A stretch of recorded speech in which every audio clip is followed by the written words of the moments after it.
Bienvenue sur Change and Chill, le podcast où l'on parle de changement simplement. Je suis Olivier My et avec mes invités, nous explorons comment le changement peut être une force positive dans nos vies. Des histoires inspirantes avec une touche de légèreté. Dans ce nouvel épisode, j'ai le plaisir immense de recevoir Michel Godard. Salut Michel, comment ça va ? Bonjour Olivier, je vais très bien, merci. Super. C'est vraiment un plaisir énorme pour moi parce que si j'en suis là aujourd'hui, ça va être un des épisodes de mon podcast. Il y a 6 mois, même pas, je me disais que je ferais un podcast. Et il s'avère que on en a fait un ensemble, je te le rappelle, même si tu le sais très bien vu que tu as fait le montage toi-même. Mais ça m'a donné envie de justement partager avec d'autres aussi ce moment que nous on a vécu. Donc c'était à la journée agile, quand ça, en mai 7 juin 2024. Ouais, c'est très très précis dans ta oui, tête. 2023, parce qu'on est en 24. Ah, c'était déjà... Non, c'était pas cette année. C'était cette année. C'était cette année, oui, pardon. c'était cette année. Voilà. Oh, c'est bien difficile. Hein. Je suis mal réveillé là, on va dire.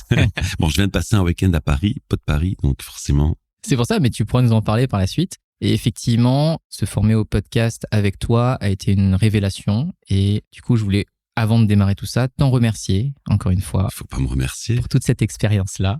Moi, je dirais que j'ai envie de te remercier parce que tu m'as permis d'avoir un super moment, une superbe journée où, quand je partage ma passion, je me ressource d'énergie, j'ai mes yeux qui brillent et je vis à 2000% ma passion. Donc, en fait, toutes les personnes qui viennent apprendre le podcast avec moi m'offrent un cadeau. Donc, merci à toi. C'est un plaisir de te recevoir chez moi, un petit endroit cosy, tu vois, un petit studio, c'est ça. Et pour démarrer, est-ce que tu pourrais te présenter ? Alors, se présenter. Souvent, les gens se présentent sur leur boulot, leur fonction. Moi, j'ai envie de me présenter plutôt sur ce que je veux générer, ce que je veux créer. J'aimerais changer la société. Je m'y sens pas... j'ai pas l'impression qu'on est dans une société qui soit juste, équitable pour tous. Il y a des choses que j'ai envie de critiquer, puis j'ai pas envie de critiquer pour le plaisir et pas proposer de solution. Donc, j'ai envie de te dire que si je devais me définir, je suis quelqu'un qui a envie d'avoir un impact positif sur les points qui me touchent, notamment l'inclusion, le respect de l'environnement. Et tu m'aurais posé cette question à différents moments de ma vie, je t'aurais répondu de façon différente à chaque moment de ma vie. Pour l'instant, si tu me poses cette question-là, j'ai envie de te dire que qui je suis actuellement, je suis une personne qui, quoi qu'il arrive et quoi qu'il fera, va mettre tout en place pour justement promouvoir l'inclusion, le respect de l'humain. Et plus personnellement, j'essaye, parce que on se rend compte qu'on a des biais cognitifs éducationnels et scolaires et autres, et que la société nous influence tous les jours et que c'est difficile de s'en détacher. Mais j'affectionnerais la possibilité d'être un maximum humble dans ma vie. Et c'est peut-être pour ça que sur plus de 1400 podcasts que j'ai mis en ligne en termes d'épisodes, je ne cite jamais mon prénom. Ça 1400 quand même. Plus de 1400. Mais c'est pas ça m'intéresse pas de mettre mon prénom en avant. Tu l'as vu quand tu viens à mon micro, je ne me présente jamais. Effectivement. C'est les invités qui sont à l'honneur chez moi et que je vais mettre à l'honneur. Voilà, je sais pas si j'ai répondu à ta question. Non, c'est très bien. Et moi, vraiment, une des premières questions qui m'était venue à l'esprit, et même quand on s'est rencontrés, c'est comment on fait pour avoir une voix comme la tienne ? Écoute, c'est marrant que tu me dises ça parce que tout le monde me dit ça et ça fait plus de 15 ans que je fais du podcast. Et même avant que je fasse du podcast, je travaillais dans des centres d'appel, donc ce qu'on appelle des call centers. Je travaillais chez les opérateurs télécoms. Monsieur, j'ai perdu mon code PIN. Bonjour madame, je vais vous aider. Eh bien, on me dit déjà, vous avez une voix de radio, vous devriez faire de la radio. Enfin, je crois que ça fait 25 ans que j'entends ça. Et malgré tout ce temps, je n'aime toujours pas ma voix quand je m'entends au micro. Dis-toi que si toi tu l'aimes pas, il y a beaucoup de gens qui l'aiment bien. Mais on me le dit souvent, c'est ça, quoi. Il m'est arrivé une fois une anecdote, c'était le Tchou Namur. Donc c'est un événement RH, on regroupait des RH. Et je suis arrivé là-bas et je connaissais personne visuellement. Et on formait des groupes de dialogue. Et à partir du moment où j'ai ouvert la bouche et prononcé 2 mots, il y en a 2 qui m'ont regardé, il y en a un qui a réagi, le 3e s'est levé, mais je vous connais, vous êtes le monsieur des podcasts. Personne ne connaissait mon prénom, de fait, tu vois, aucun ne connaissait mon prénom, mais ouais, vous êtes le monsieur des podcasts RH. Oui. C'était assez gênant, en fait. Je sais plus où me mettre. Mais comme quoi, le fait d'avoir une voix, VOIX, peut emmener à trouver sa voix, VOIE, ou aider les gens à trouver leur voix. Et cette passion du podcast, elle t'est venue comment alors ? Alors, c'est une succession d'événements. Comme je l'ai dit, les gens me disaient quand je serais dans les centres d'appel, t'as une belle voix. Donc forcément, ça te marque. À un moment donné, j'étais en recherche d'emploi, je dis pourquoi je ne serais pas une radio ? Ils m'ont un peu snobé. Je l'ai assez pris mal. Parce que entre les compliments et puis le fait de voir qu'on te snob, on te répond même pas, tu dis mais bon, je vais pas dire de gros mots, mais c'est des crabes. Tu vois, j'ai pensé ça à l'époque. Des crabes, ça c'est le meilleur mot que t'as trouvé. J'avais pas d'autres mots à l'époque. J'étais un peu foufou aussi, il faut le dire. J'ai toujours eu un petit côté foufou, punk, révolté. Donc ça, c'était les premiers préliminaires qui installaient ce que j'appelle la graine dans le jardin. Tu vois, puis cette graine, on l'arrose d'événements. Et l'événement qui est venu le premier arroser et ensoleiller mon jardin de passion, je le dois à un ex-collègue que je salue, parce que même si on a eu des différends, parfois je l'aime beaucoup. Même s'il est très encore plus fou que moi, je l'aime beaucoup. Il s'appelle Mathieu Pesès. On travaillait chez Proximus, l'opérateur télécom belge, et on faisait du support informatique B2B pour donc Emerging Business. Alors on était à la période du BlackBerry, donc j'étais certifié BlackBerry Server Enterprise.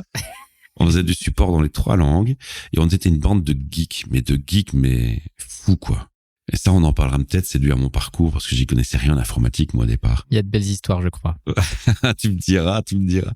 Et à un moment donné, je crois que c'était 2005 ou 2005 je pense même. Et Mathieu il me dit ouais, il y a un nouveau truc super sur Apple, c'est les podcasts. Et en fait, pour être honnête, j'étais même pas au courant. Or, j'étais réputé là-bas comme le spécialiste Apple et Mac. J'écrivais tous les manuels de configuration de modem, VMCC et autres pour Apple.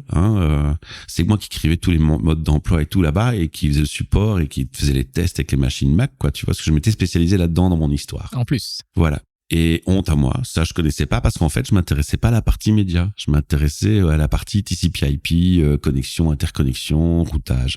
Donc moi, ouais, bof. Alors, on va en faire un. Ouais, bof. Et puis, on a une discussion et il me dit, bah, tu vois, parce qu'il y a des collègues, ils vont quitter l'équipe ou quoi, et nos petites discussions, on les a plus, on les a entre nous pour les écouter à distance. Et puis, on avait une bande de potes bien joyeux qui lançaient des bonnes blagues au téléphone. Enfin, on a des anecdotes, mais à mourir, je vais pas citer les prénoms, mais par exemple, un gars, une fois, il nous appelle en néerlandais et il avait un problème de connexion Internet sur son bateau qui était une péniche, tu vois.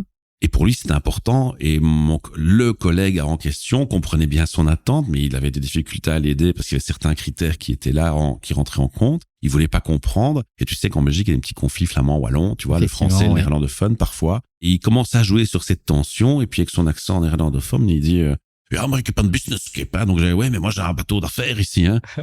Et tu vois l'accent belge, en fait, c'est l'accent du flamand qui parle pas très bien le français, qui roule les R, en fait. C'est l'anecdote. C'est souvent pour ça qu'en France on se moque du belge avec cet accent. En fait, c'est pas un accent belge du tout, c'est un accent d'un néerlandophone qui essaie de parler français. Je précise pour tous les Belges qui nous écoutent, je suis francophone d'origine, marié avec une néerlandophone, je vis en Flandre et je suis très respecté, apprécié et je parle couramment la langue. Donc il n'y a pas ici de distinction linguistique à faire. Tout à fait. Je prends ma marge de manœuvre. Voilà. Je raconte une histoire qui ne me concerne pas au départ en plus. Et en fait, le collègue, il cache le micro, il fait il me prend la tête, celui avec son business skip. Tu sais pas me dire que t'as une péniche, tout simplement. Et on est tous rentrés dans un fou rire. Cette anecdote, je crois que c'est près de 20 ans plus tard, quand je le vois, on en rit encore, quoi. On en rit encore, on en fait des blagues. Donc tu vois un peu l'ambiance qu'il y avait. Ouais, exactement. Et Mathieu avait trouvé un collègue qui avait une entreprise parce qu'il nous fallait un studio. Et on est allé dans cette entreprise, on a fait notre podcast, on était 8. Et en fait, on avait comme consigne de s'informer sur l'actu high-tech. Le podcast, il s'appelait le podcast high-tech Belgique. Et moi, je venais avec ma touche Apple, addict. Okay. Je disais, ouais, mais cette actu-là, sous Mac, c'est bien parce que voilà, tac. Et puis Mathieu aussi, il était fan d'Apple. Et puis petit à petit, dans l'histoire du podcast, est venu s'agreffer un fan de Windows, qui était Loïc Barr, qui est maintenant quelqu'un d'assez connu en Belgique, qui a fait une belle success story, parce qu'à l'époque, il était encore étudiant quand il nous a rejoints. À l'époque. Ouais, à l'époque. Et ensuite, on a eu un spécialiste de Linux. Et donc finalement, on a commencé à aborder des sujets high-tech, de news high-tech avec les 3 versions. Et évidemment, qu'est-ce qui se passe quand t'as une bande de geeks dont un est fan de Windows, l'autre est fan de Linux, le 3e fan d'Apple. Ça finissait en bagarre, en grosse vanne et en n'importe quoi, et en n'importe nawak, et tout sauf sérieux. Mais c'était tellement marrant qu'on avait plein de gens qui nous écoutaient, quoi. Et donc ça, c'était enregistré, quoi. Ouais, c'était enregistré. Et en fait, on s'est pas rendu compte parce qu'on s'y intéressait pas. Mais un jour, on s'est rendu compte qu'on avait des stats de ouf. Et on a été au point où on a eu un échange avec Eric Portier, qui était le directeur de Google Belgique à l'époque. Alors, il faut savoir aussi que après la fameuse entreprise qui nous avait reçus, il nous fallait une salle pour enregistrer les podcasts un peu isolés. Et moi, j'avais fait dans mon parcours de la restauration. On dit en restauration en France, mais en Belgique, on dit Horeca. Horeca, c'est H-O pour hôtel, ouais. R-E pour restaurant, C-A pour café. C'est un ensemble de lettres qui regroupe une illustration de tous les secteurs du métier du service en salle ou en restaurant, du secteur hôtelier en fait. C'est une sorte d'acronyme mais en syllabes. C'est ça. Ça définit tous les gens qui travaillent dans des cafés, restaurants, hôtels, quel que soit leur métier. Et donc, dans mon parcours, j'ai fait ça pendant 25 ans au total, hein, et parfois même encore quand je travaillais en télécom le soir, le week-end. Et pourquoi je racontais ça, moi? J'ai oublié, pardonne-moi. Je racontais ça parce que j'avais fait de l'Horeca et donc j'avais travaillé dans des hôtels. Et j'ai travaillé dans un hôtel qui s'appelait Le Plaza Bruxelles, qui est un hôtel 5 étoiles, standing, de luxe, etc. Et moi, je connaissais assez bien le directeur, Monsieur Cotasson. Je me dis, je me plaisais bien dans cet hôtel, j'étais apprécié, j'ai fait énormément de missions, il m'aimait beaucoup. Je vais aller les voir. Et puis, je suis tombé sur un gars qui s'appelle Vincent Parito, qui vit à Paris maintenant, et qui est responsable d'un restaurant, d'un hôtel au Louvre. Et Vincent, si tu m'entends, mes amitiés, un gros bisou. Et lui, il a cru à notre projet podcast, et il m'a dit, je vous donne une salle tous les mois gratuit. Et pendant plus de 5 ans, on a fait des podcasts high-tech à l'hôtel Le Plaza Bruxelles, dans un 5 étoiles. Donc les gens, ils venaient, ils étaient reçus dans un palace. On payait pas un bal, il y avait des sandwichs, il y avait du café, il y avait des boissons. C'est vraiment le luxe total.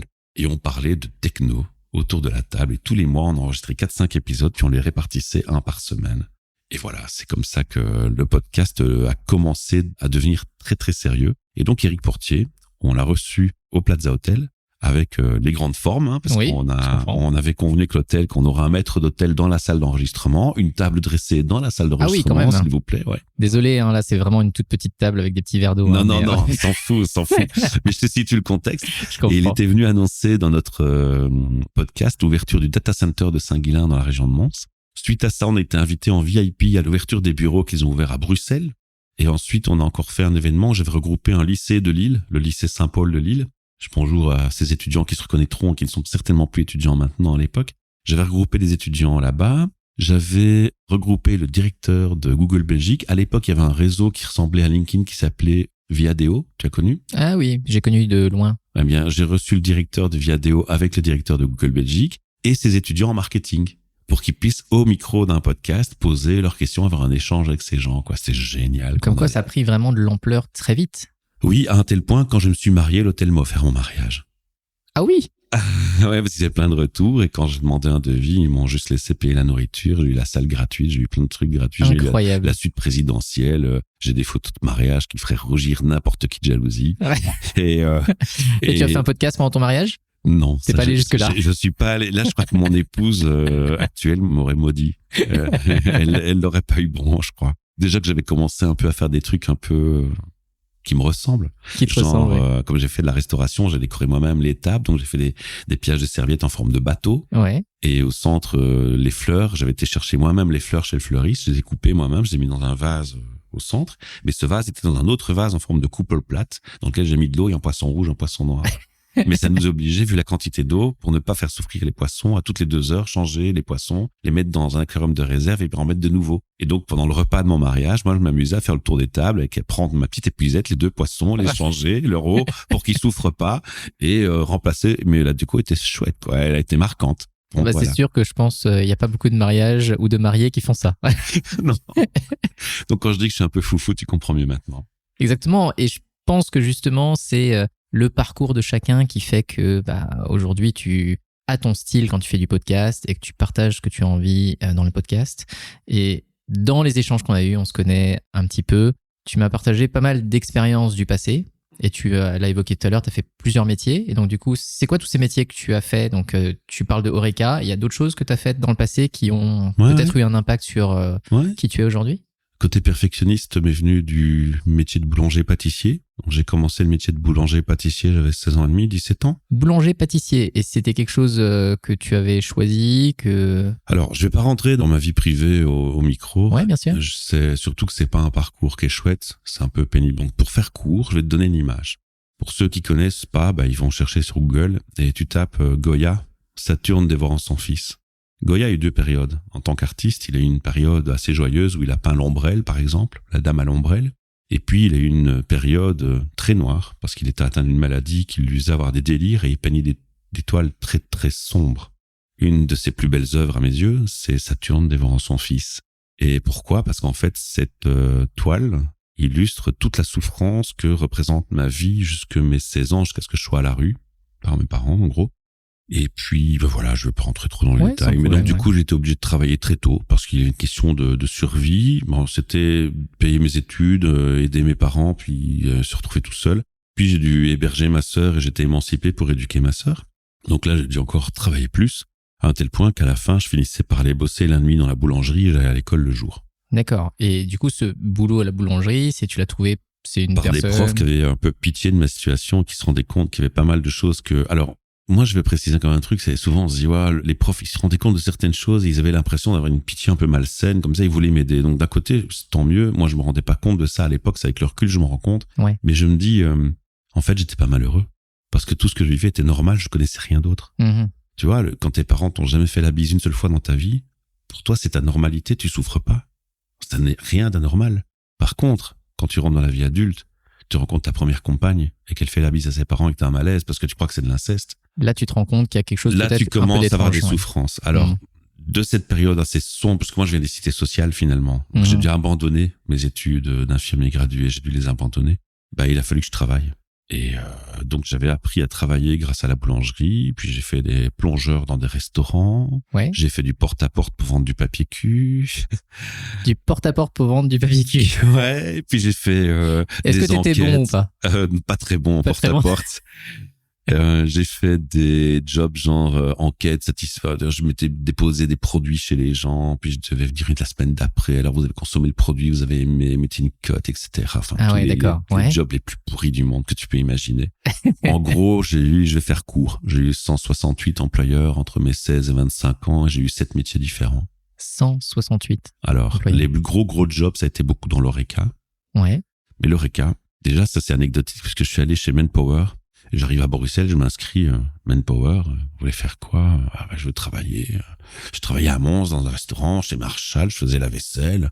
Ah, on a une petite expérience et en salle. Et moi, j'ai bluffé, j'ai menti. J'aime pas mentir, mais à cette époque-là, bah, c'est une question de survie, donc j'ai pas eu le droit. J'ai dit oui.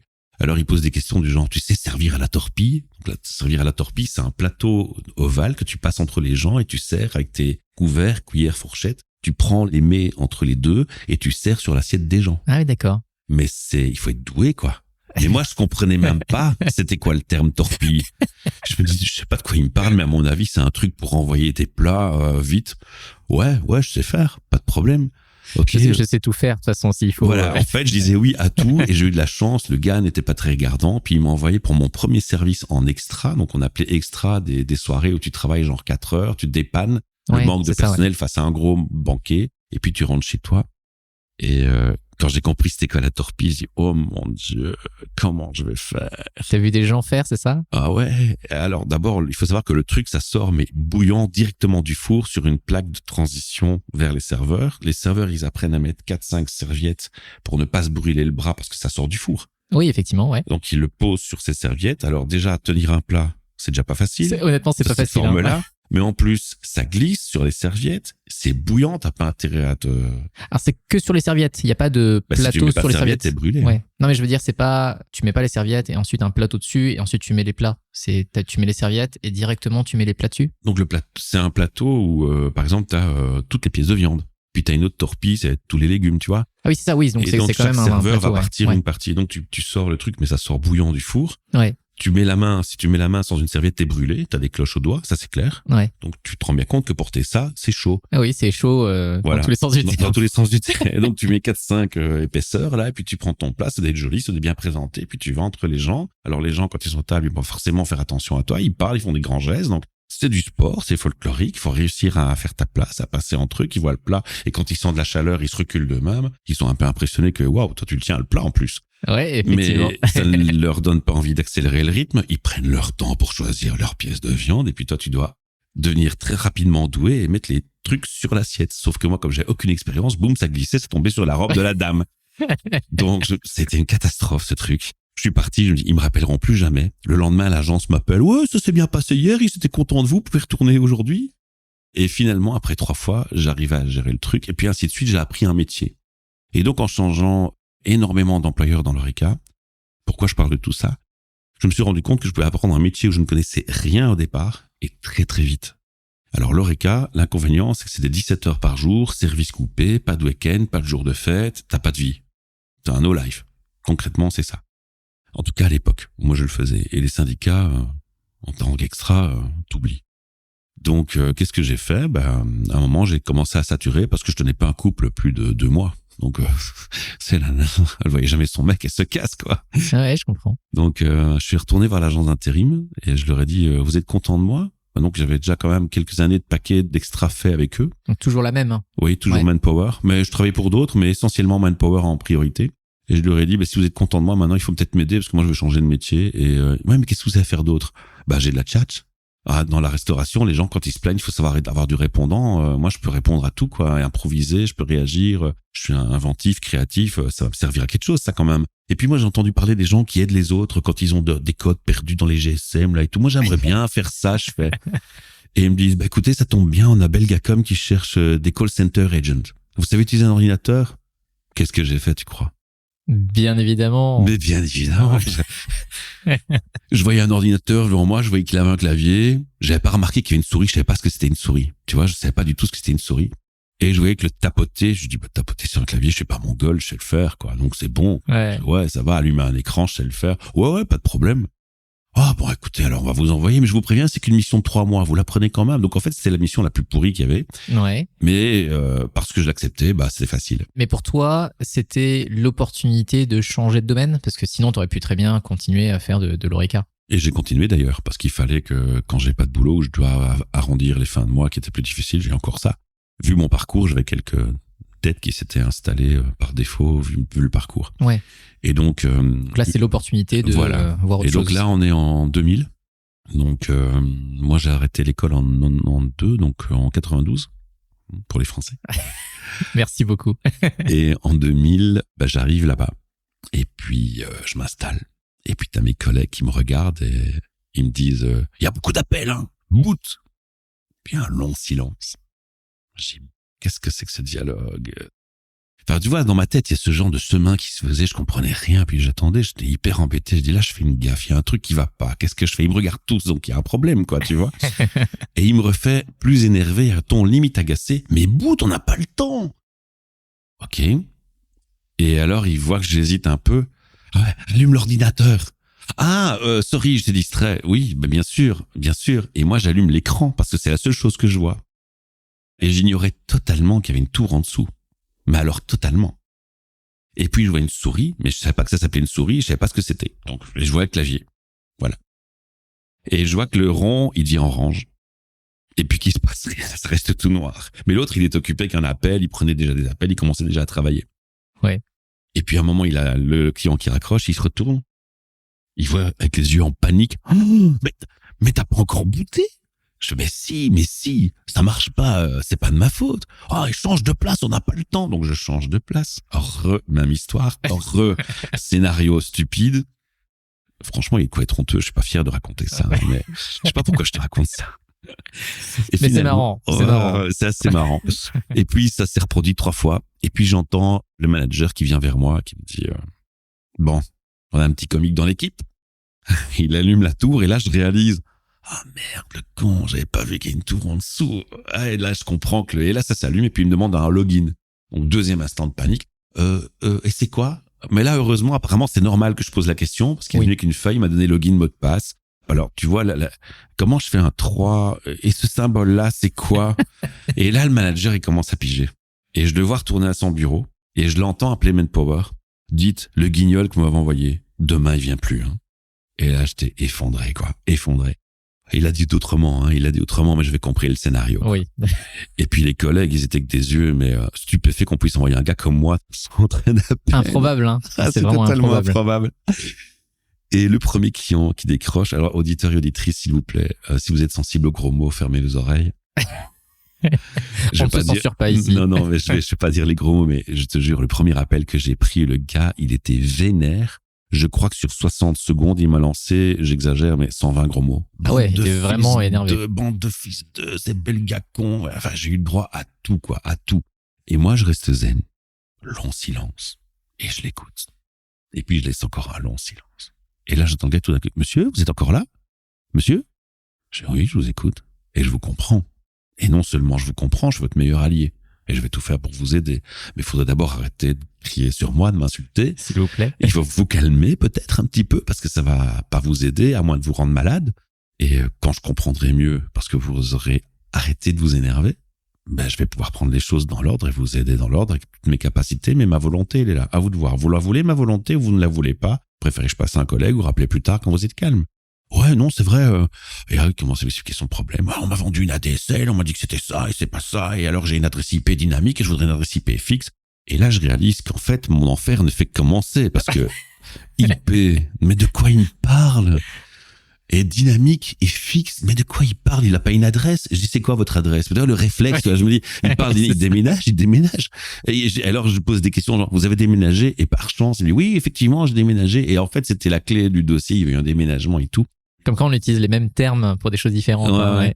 Et ce qui était marrant, c'est qu'en fait, la DSL, à l'époque, en 2000, quand ça commençait, il fallait désinstaller les lignes ISDN, passer en, tout ça, je connaissais pas à l'époque, c'est du chinois pour moi, c'est vraiment n'importe quoi, Donc, il fallait enlever la ligne ISDN, mettre du PSTN. Donc, il fallait rétrograder le niveau de la ligne en cuivre.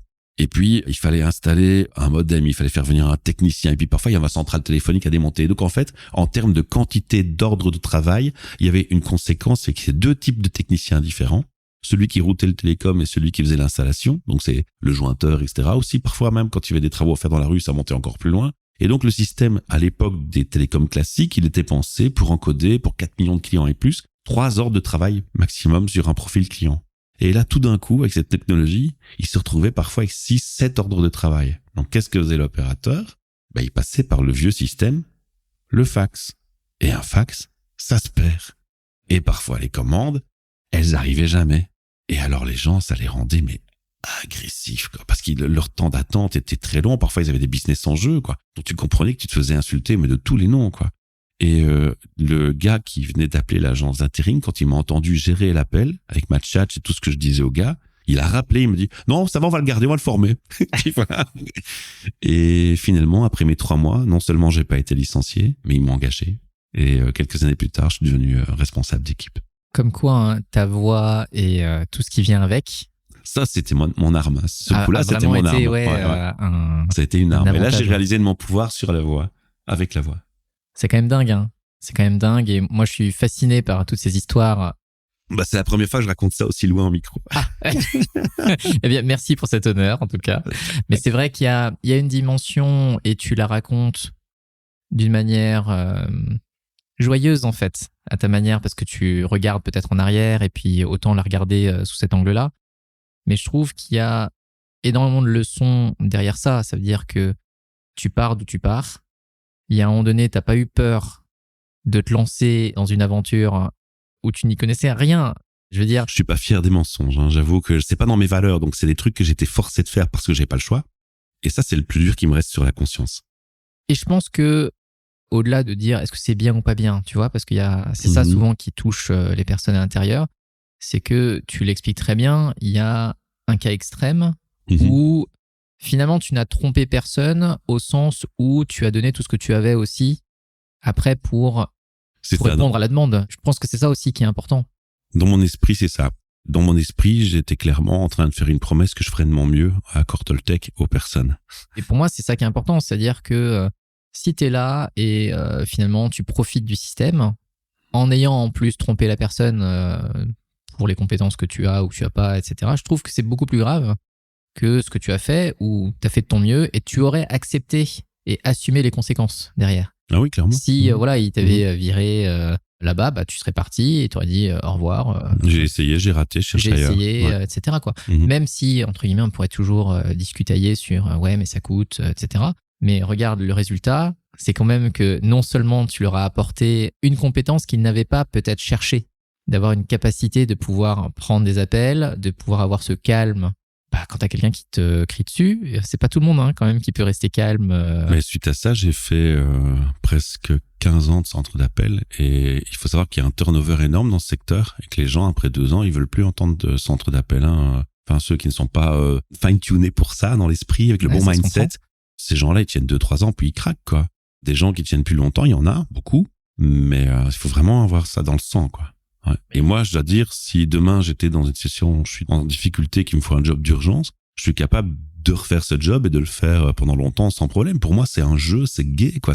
J'adore l'humain, j'adore l'échange et ça, même quand c'est un mauvais contexte, ça me ressource. Et d'ailleurs, je me suis fait plein de clients qui sont devenus des amis et des collègues de travail qui sont devenus des amis. Le parrain de ma fille est un collègue de call center, de centre d'appel, tu vois. L'histoire de mon podcast commence aussi là-dedans. Donc ça a joué un rôle énorme dans ma vie. Quand tu parlais de changement, je sais plus quand, c'était dans la journée tantôt, tu me disais c'est intéressant les changements et comment tu les appréhendes. Mes changements, c'était d'abord survivre, et puis ça a été survivre par le boulot, et puis ça a été marre de ce boulot-là parce que tu vis pas bien, j'essaye quelque chose de nouveau, puis tu découvres un environnement, tu dois trouver les codes. En fait, c'est ça, en fait. J'ai dû chercher les codes. Mais surtout que tu as eu cette curiosité de dire comment est-ce que je peux répondre au mieux avec qui je suis, tout en naviguant un petit peu à vue, pour au final trouver ma place, mais sans te perdre toi-même. Parce qu'au final, qu'est-ce que tu as fait dans ce call center ? C'est quand même ce qui fait ta différence et ton originalité qui a émergé et qui a permis que tu restes. Alors dans le call center, en plus, ça a évolué parce que je suis pas resté au simple service première ligne, je suis passé en seconde ligne, en expert, en B2B. Et ça a été possible parce que, il y avait le phénomène Eureka où je comprenais que plus j'englobais de l'information, mieux c'était pour moi. Inutile de dire que le lendemain que je réalisais mon ignorance en informatique, je m'étais endetté à faire un crédit dans un magasin pour acheter mon premier ordinateur. Et comme j'entendais dans ma journée que tout le monde paniquait face à un Mac, qu'est-ce que j'ai fait ? Je me suis dit, tant qu'à faire, je suis dans la mer, je vais prendre le pire. Je me suis acheté mon premier Mac. Et là, je devenais l'expert Mac. Et je rendais service à tous mes collègues au bout d'un certain moment. Tu vois, donc c'était vraiment waouh. Mais ça m'a coûté très cher et méchant. Et ça m'a endetté pour plusieurs années. Puis un jour, j'ai eu un coup de bol qui a réglé le problème. Mais bon, Tu as eu un coup de bol qui a réglé le problème. Ouais, tu veux que je raconte ou quoi ? Ah bah oui, tu peux pas passer à côté, tu peux pas laisser une phrase comme ça sans... moi, je vais pas laisser s'enfuir comme ça. Hein. Ok, je travaillais à mi-temps. Attends, juste avant, parce qu'il y a eu des moments où je gardais un job, puis je quittais, puis je revenais. Je te laisse terminer ça, et puis après, on reviendra sur le coup de bol, si tu veux. Ouais. J'étais assez mobile. Et justement, dans cette période où il y a eu une transition entre deux jobs, j'étais vendeur en mi-temps, tu vois. Et j'allais perdre mon boulot le lendemain du fameux jour du coup de bol. Et je le savais pas non plus. Et je sors de ce boulot, et je vois une file dans la rue qui fait la file. Comme c'est un magasin à l'époque avec les clichés de la Russie où les gens attendaient leur pain pendant longtemps sur une longue file, tu vois. Okay, ouais. C'est l'image qui me venait aux yeux. Et je voyais un petit vieux avec une canne. Mais il souffrait, quoi. Les cannes, elles tremblaient. Et moi, un peu révolté dans la société à l'époque, mais il y a... Donc déjà à l'époque ? Ouais. Je viens vers lui, je dis, papy, pourquoi t'attends comme ça ? T'as l'air de souffrir.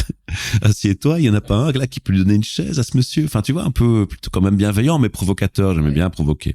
Et le papy, il me fait, mais j'attends pour la grosse cagnotte de la loterie nationale. Et moi, je dis, mais allez, à ton âge, quand même. Regarde-moi. Tu crois quand même pas à ces conneries? Sérieusement, à ton âge? Mais non. Allez. Et il me fait, est-ce que t'as déjà joué, au moins? Non? Alors tu peux pas parler. Et à l'époque, j'étais assez réactif au défi. Et donc, j'ai dit, écoute, c'est quoi? Je vais en faire un avec toi. Comme ça, j'attends à côté de toi, et puis je t'aide à te tenir. Ouais. Ouais, passe devant moi. On fait le loto, on arrive. J'arrive au guichet, évidemment, je n'ai jamais fait ça de ma vie. Donc ça se joue comment? Encore une fois, t'arrives devant et tu dis, maintenant, je fais quoi? Ouais, c'est ça, quoi.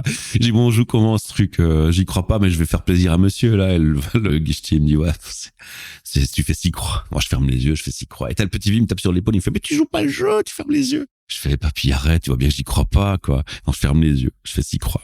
Je mets le papier dans ma poche. Je dis, allez, si je gagne, je te paye un resto. Je prends même pas son numéro, j'y croyais même pas. J'aurais dû. Là, j'étais en tort. Puis je pars. Bref, l'anecdote se passe. Je prends mon métro, je rentre chez moi. J'arrive chez moi. Mon épouse, à l'époque, un petit peu jalouse, fouille mes poches, mais pas pour fouiller, juste, tu vois. Ouais, voilà. Je comprends. On va dire ça comme ça. On va dire ça comme ça. Et elle trouve le billet de loterie. Et réaction identique à la mienne. T'as fait quoi? C'est quoi? Mais t'es quand même pas naïf à ce point. Et il était 7h30. Elle me dit, c'est le tirage, viens, on va se mettre dans le sofa, on va regarder. Tant qu'à faire. Tant qu'à faire, on va attendre jusqu'au bout. Voilà. Et alors, on voit le tirage qui sort. Première boule, bonne. Alors, elle exagère. Ouais, t'as gagné, chou, t'as gagné. Ouais, tu vas être riche. Deuxième numéro sort. Alléluia. Ouais, là, tu vas peut-être parler encore un, tu gagnes ta mise. C'est marrant, hein, parce que rien que d'en avoir un de juste, tu peux déjà être content. Ben oui, c'est ça. 2, tu te dis quand même, là, t'es déjà dans le top, je ne sais combien, quoi. Bah, moi, je connaissais pas du tout ce jeu, donc j'ai dit, bon, ok. 3. Elle me dit, mon épouse, t'as gagné ta mise. Je dis, bon, au moins, j'ai pas perdu d'argent. C'est déjà pas mal. Puis le 4e sort, il est bon. J'ai dit, bon, je gagnerai peut-être ma double mise. Puis je gagne 5. Et puis le 6, à 5, là, ma femme, elle était déjà en train d'appeler sa maman qui joue au loto toutes les semaines pour savoir comment ça marche. Elle était déjà en train, en mode... Ça devient sérieux, la maman. Maman, Michel, il a joué à loto. Et il a 5 chiffres. Et au moment où elle parle de ça, le 6e tombe, elle est pas bonne. Donc elle dit, ah non, mais il en a 5. Tu crois que ça rapporte? Et au moment où elle dit ça, le complémentaire sort, il était bon. Et j'ai gagné un 5+. Alors, deuxième anecdote qui rend le truc, mais incroyable, mais vrai, parce que c'est la première fois de ma vie que je joue au loto, quoi. C'est que le montant que j'ai gagné, avec les virgules converties en euros, j'ai le billet ici, je te l'avais montré, je pense. Oui, tu me l'avais montré, ouais. C'était le montant précis de mes dettes. Comme quoi. Donc du jour au lendemain, paf. Alors moi, j'arrive, je vois le truc, je dis bon, comment est-ce qu'on fait pour ça, avoir cet argent? Moi, j'avais aucune idée du montant à l'époque, donc à ce moment-là. Je vois le truc, il faut valider votre billet au guichet, machin. Je dis, ouais, le gars, avec la chance que j'ai, mon parcours de vie, il va me voir arriver, il va mettre son nom dessus, il va dire c'est le sien, et puis il me vole, quoi. Donc no way. Donc où il est le siège central? À Béliard, Bruxelles. Bon, je vais y aller. Et donc je suis avec mon billet de loto dans la poche de ma veste, genre James Bond, tu vois, genre tout le monde le sait, on va me voler, on va m'agresser, tu vois. Je crois que je devais être le mec le plus ridicule de la planète. Tout le monde me regardait, tout le monde se marrait. J'étais à mon avis complètement stressé, enfin tu vois. C'est marrant, cet effet-là, quand t'as un truc important, t'as l'impression que tout le monde le sait. C'est ça. Avec le recul, je me sens totalement idiot. Tu deviens le plus chelou, alors qu'en fait... Ouais, c'est ça, exactement. À l'époque, je fumais, donc j'avais même été jusqu'à acheter mes cigarettes dans la poubelle et à cacher le billet dans le paquet de sèche en me disant, si on me vole, j'ai qu'un paquet de sèche, on le verra même pas, tu vois. J'étais malade, quoi. C'est vraiment la parano totale. Et puis j'arrive au siège, puis je sonne, je dis ouais, j'ai gagné le billet, ok, donc on me fait monter au premier étage, et puis on me fait attendre. Là, t'es quand même encore un petit peu angoissé. Puis t'as un gars qui arrive, ah c'est vous le gagnant, ben donnez-moi le billet. Ouais. Bah, t'es qui toi? Ben non, je te le donne pas. Il y a pas mon nom dessus. C'est vrai, j'ai pas pensé à mettre mon nom dessus. Zut. Et alors il voit mon hésitation et mon inquiétude, et il me fait monsieur, regardez, il y a des caméras là, il y a encore une caméra là, on vous a vu rentrer, je vais pas vous voler, donnez-le-moi. Il est validé, donc moi je le donne, mais genre je le tiens encore pendant que je lâche le papier, tu vois. Il regarde le truc, il est pas validé. Je reviens tout de suite, et là il se casse. Je dis, oh non, je me suis fait avoir, quel idiot, quoi. Et puis il prend 20 minutes, et je me suspecte d'avoir fait exprès de prendre 20 minutes, tu vois. Et moi, je commençais à tourner, je commençais à me dire, qu'est-ce que je fais? Je pars, je me suis fait avoir. Enfin, tu vois, je suis rentré dans tous les films possibles imaginables. Ouais, forcément. Et le gars revient avec un grand sourire banané, et je le vois en train de se moquer de moi parce que j'étais déjà debout, en train de tourner en rond, comme le guépard dans un zoo, là, tu vois. Ouais, je comprends. Et il revient, il me fait, vous êtes inquiété, hein? J'ai dit, oui, ça va. Alors, il me donne le billet, je vous le rends. Et je fais quoi? C'est tout? Mais non, on va passer dans mon bureau, mais d'abord, il y a le gros gagnant. Donc, attendez là, je viens vous chercher. Et puis, j'entends l'autre qui fait la fête, bouteille de champagne, machin. Donc, voilà. Il part, je le vois pas, je le croise pas. Et puis, je rentre dans son bureau, je m'installe et il commence à m'expliquer pour les impôts. On vous fait une attestation pour les impôts, vous paierez pas de taxes là-dessus. Il commence à m'expliquer tout son laïus technique administrative dont je n'avais que faire. Et, à un moment donné, il s'arrête. Et il me dit, monsieur, oui, vous avez perdu un proche? Je fais, non, pourquoi? Vous faites une drôle de tête. C'est la première fois en 20 ans de carrière que j'ai quelqu'un qui tire la tête dans mon bureau alors qu'il a gagné. Je fais, j'ai jamais eu de bol dans ma vie. Là, pour une fois que j'en ai, j'ai un gros montant. Je mets les sous sur mon compte demain. Et dans 2 jours, il reste plus rien. Je voudrais que j'ai des raisons d'être heureux. Tu vois? Ouais. Et le gars, il me dit une phrase très intelligente. Il me dit, c'est un scratch from scratch de la vie, quoi. Vous voyez ça comme ça? Et là, cette phrase, elle a fait une espèce de bombe dans ma tête. Et elle a changé tout mon mindset pour la suite dans ma vie. Je peux pas t'expliquer pourquoi. J'ai arrêté de voir le négatif et l'adversité, et j'ai, dans les mêmes situations identiques, face au besoin de changer, je me suis plutôt mis dans un mindset, je vais réussir, je vais le faire. Jusqu'ici, ça me réussit bien, je vais le faire, je vais réussir. Et cette façon de gagner un truc inattendu te donne de la confiance indirecte. Et cette touche qui me manquait de confiance m'a aidé. Et de ce jour-là, tout ce qui s'est passé dans ma vie, je l'ai plus appréhendé de la même façon. Autant avant, c'était le mode survie, je subissais et je distrayais mon cerveau par la fatigue pour ne pas penser, pour ne pas être face à mes souffrances. De ce jour-là, j'ai pris tous mes traumas, tous mes problèmes en main, un par un. Et j'ai commencé à me battre pour chaque point, pour me faire évoluer dans ma carrière. Voilà. Il suffit parfois d'une petite phrase, d'une expérience. D'un élément déclencheur, ouais. Effectivement, ça a changé toute la suite. Ouais. Et en même temps, c'est comme on dit, tu n'aurais jamais pu avoir cette expérience-là si tu n'avais pas essayé. Non, voilà. Et donc, au final, ce petit vieux là, tu l'as revu ou pas? Mais non, j'avais pas pris son numéro. Je suis honteux, quoi. Je suis sûr, je suis honteux. Sinon, j'aurais payé avec joie un resto, quoi qu'il n'aurait plus resté d'argent assez. Mais bon, voilà. Donc, de toute façon, j'aurais pas pu le faire. Mais en gros, voilà, c'est le moment qui a fait la différence. Et puis, mon parcours dans les centres d'appel. Jusqu'au jour où, en 2005, 2006, là, Mathieu me dit, on va faire un podcast, et qu'on a un Google, on a le Plaza, puis ma vie, elle change totalement, quoi. Alors là, je travaille encore en télécom, plus le week-end dans la restauration, plus les jours de fête, parce que même comme j'étais parti from scratch, ça ne me rendait pas riche pour autant, et j'avais encore pas mal de challenges à faire dans ma vie. Et donc, il y a encore des choses qu'on voulait rattraper du passé, qu'on a récupéré comme ça en travaillant beaucoup. Et puis, à un moment donné, dans le parcours, il y a eu un gros crash, un gros burn-out. J'étais arrivé à un job où je m'étais fait recruter comme service level manager au niveau d'un opérateur télécom et en roaming. Donc, c'est quand même le paquet où tu as tous les services télécom qui passent parce que c'est à l'international. C'était assez technique. Je rendais des comptes directement à la direction et je gagnais un très, très beau salaire. Alors, un très beau salaire, pour moi, c'était pas loin du 5000, tu vois. Et d'où je venais dans l'Oreca, forcément, quand tu compares un salaire de serveur à un salaire en télécom, il y a pas photo. Mais je me suis rendu compte que j'avais un bullshit job et ça m'a mis mal. Et puis j'étais surtout arrivé dans une équipe avec des ingénieurs qui estimaient que quoi, il gagne plus que moi et il a pas fait ingénieur, mais c'est dégueulasse. Et ils me sabotaient, enfin pas tous, mais certains me sabotaient, enfin c'était vraiment l'enfer et j'ai craqué totalement, quoi. Là, c'était très très loin. Et donc là, de dépression, mais alors totale, antidépresseur et tout, et puis c'était l'enfer. Mais au final, c'est plus l'environnement, de ce que j'entends, qui t'a fait craquer plus que, tu vois, la charge de travail, etc. Ouais. Je suis un émotif et très sensible, donc pour moi, c'est pas un boulot qui est dur qui va me faire peur. Pour moi, ce qui compte, c'est une ambiance de travail. Et si l'ambiance est toxique, c'est comme un mariage toxique, comme une vie toxique avec quelqu'un, une amitié toxique. Ça te détruit, mais chez quelqu'un d'émotif et de réceptif, exposé en mille comme moi, ça a un impact tellement grand que les gens ne le réalisent pas, qu'ils peuvent me détruire avec une bête phrase. Et c'est ce qui est arrivé. Et donc là, je me suis dit, finalement, tu sais quoi? Je vais vivre de ma passion. Et ma passion, c'est quoi? C'est le podcast. Et donc, il y a quelques années, juste après ce burn-out, j'ai lancé et créé une ASBL, parce que déjà, on avait un podcast sur le podcast high-tech qui s'est arrêté en 2013. Donc, 2007 jusqu'à 2013, c'était le podcast high-tech. 2013 jusqu'à ce jour, il y a HR Meetup qui est né pour les passions au travail, tu vois, inspirer les gens par les passions au travail. Parce que qu'est-ce qui m'a guidé dans mes changements et mon évolution de carrière? Ce que j'ai pu apprendre en informatique, c'est parce que dans les équipes où je travaillais, des passionnés partageaient leurs connaissances, sans quoi j'aurais pas pu évoluer sans eux. Et je leur remercie tous ceux qui ont croisé mon chemin. Je vous remercierai jamais assez, quoi. Et c'est à cause de vous que je fais ça. Que ce que moi je fais, c'est aussi du partage. C'est grâce à vous et pour vous. Et en retour, quelque part, je paye ma dette, tu vois. Donc, mon désir de partager, comme j'ai fait avec toi, c'est cette dette que je suis en train de payer. Je fais la même chose, tu vois. Je partage ma passion aussi. Parce que j'ai compris l'importance de ce geste, de partager sa passion. Parce qu'il peut changer la vie d'une personne sans même que tu te rendes compte. Exactement, ouais. Tu vois. Et ça, je voulais le faire vraiment et ça me tient à cœur. Et ça aurait pu répondre à la question que tu m'as posée au début d'ailleurs. Tu vois, il y avait une autre façon de répondre encore. Et donc après, j'avais un podcast sur je suis devenu papa, donc l'environnement. Là, t'as une prise de conscience et tu te dis, mais pourquoi j'ai pas réagi sur l'environnement avant? Ah ouais, on lançait des signaux d'alarme. Oh, on va mourir. Alors t'as l'impression qu'on te décrit un iceberg immense et tu te dis, mais je suis impuissant, moi, face à ça. Je suis un petit, je peux rien y changer, donc tu baisses les bras et tu fais rien. Mais quand tu deviens papa, tu te dis, ouais, est-ce que c'est la vie que je veux et c'est la planète que je veux pour ma fille? Non. Et là, tu as une prise de conscience et tu dis, mais en fait, pourquoi j'ai réagi comme ça? Parce qu'il me manquait des messages positifs. Et là, cette histoire du loto, ce switch entre le négatif, le positif, tout ce que j'avais appris, tout mon parcours que je viens de t'expliquer, mais c'est ces histoires-là, ces anecdotes-là qui ont forgé l'idée que je vais faire comme pour les RH, plutôt que de les critiquer, je vais montrer des choses qui m'inspirent moi. Parce que quand tu critiques les gens, ils se braquent et t'écoutent plus.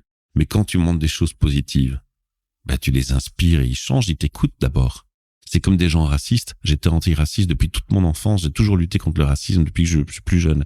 Et parfois, je rencontre des gens avec des propos, mais fascistes et écœurés à vomir, quoi. T'as juste envie de prendre ton poing et de leur foutre dans le visage tellement ils sont cons, quoi.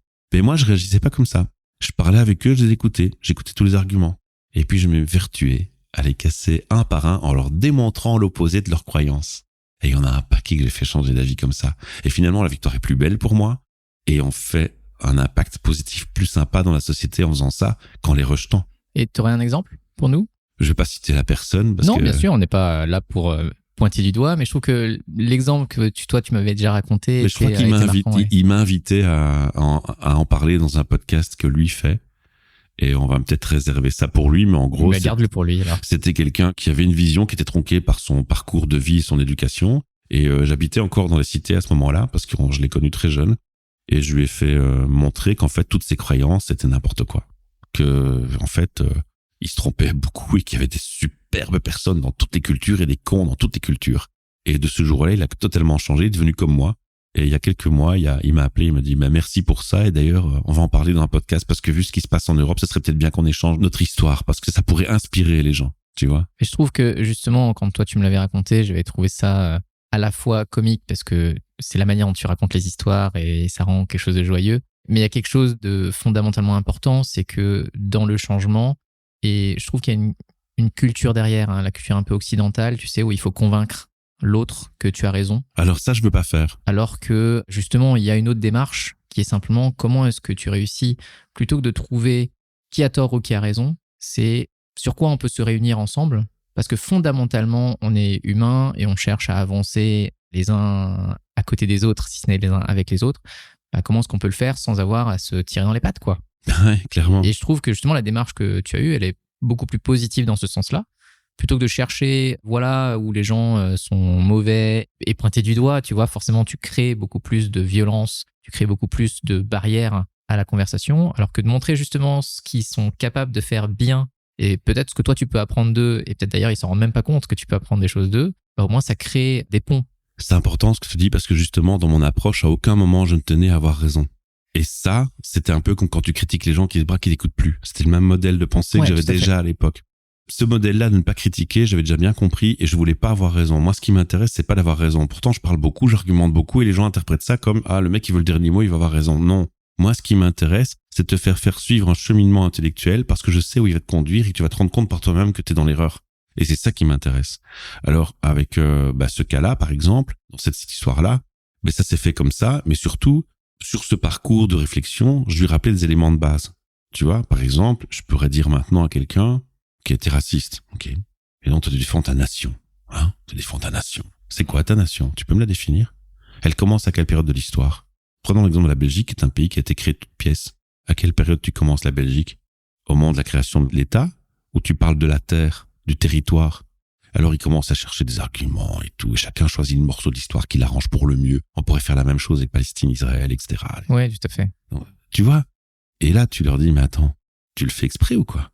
Tu sais qu'en amont encore, et encore plus simple, il y a une terre, une planète, une seule. Et les petits points sur les cartes, c'est l'homme qui a fait ça. C'est de la connerie.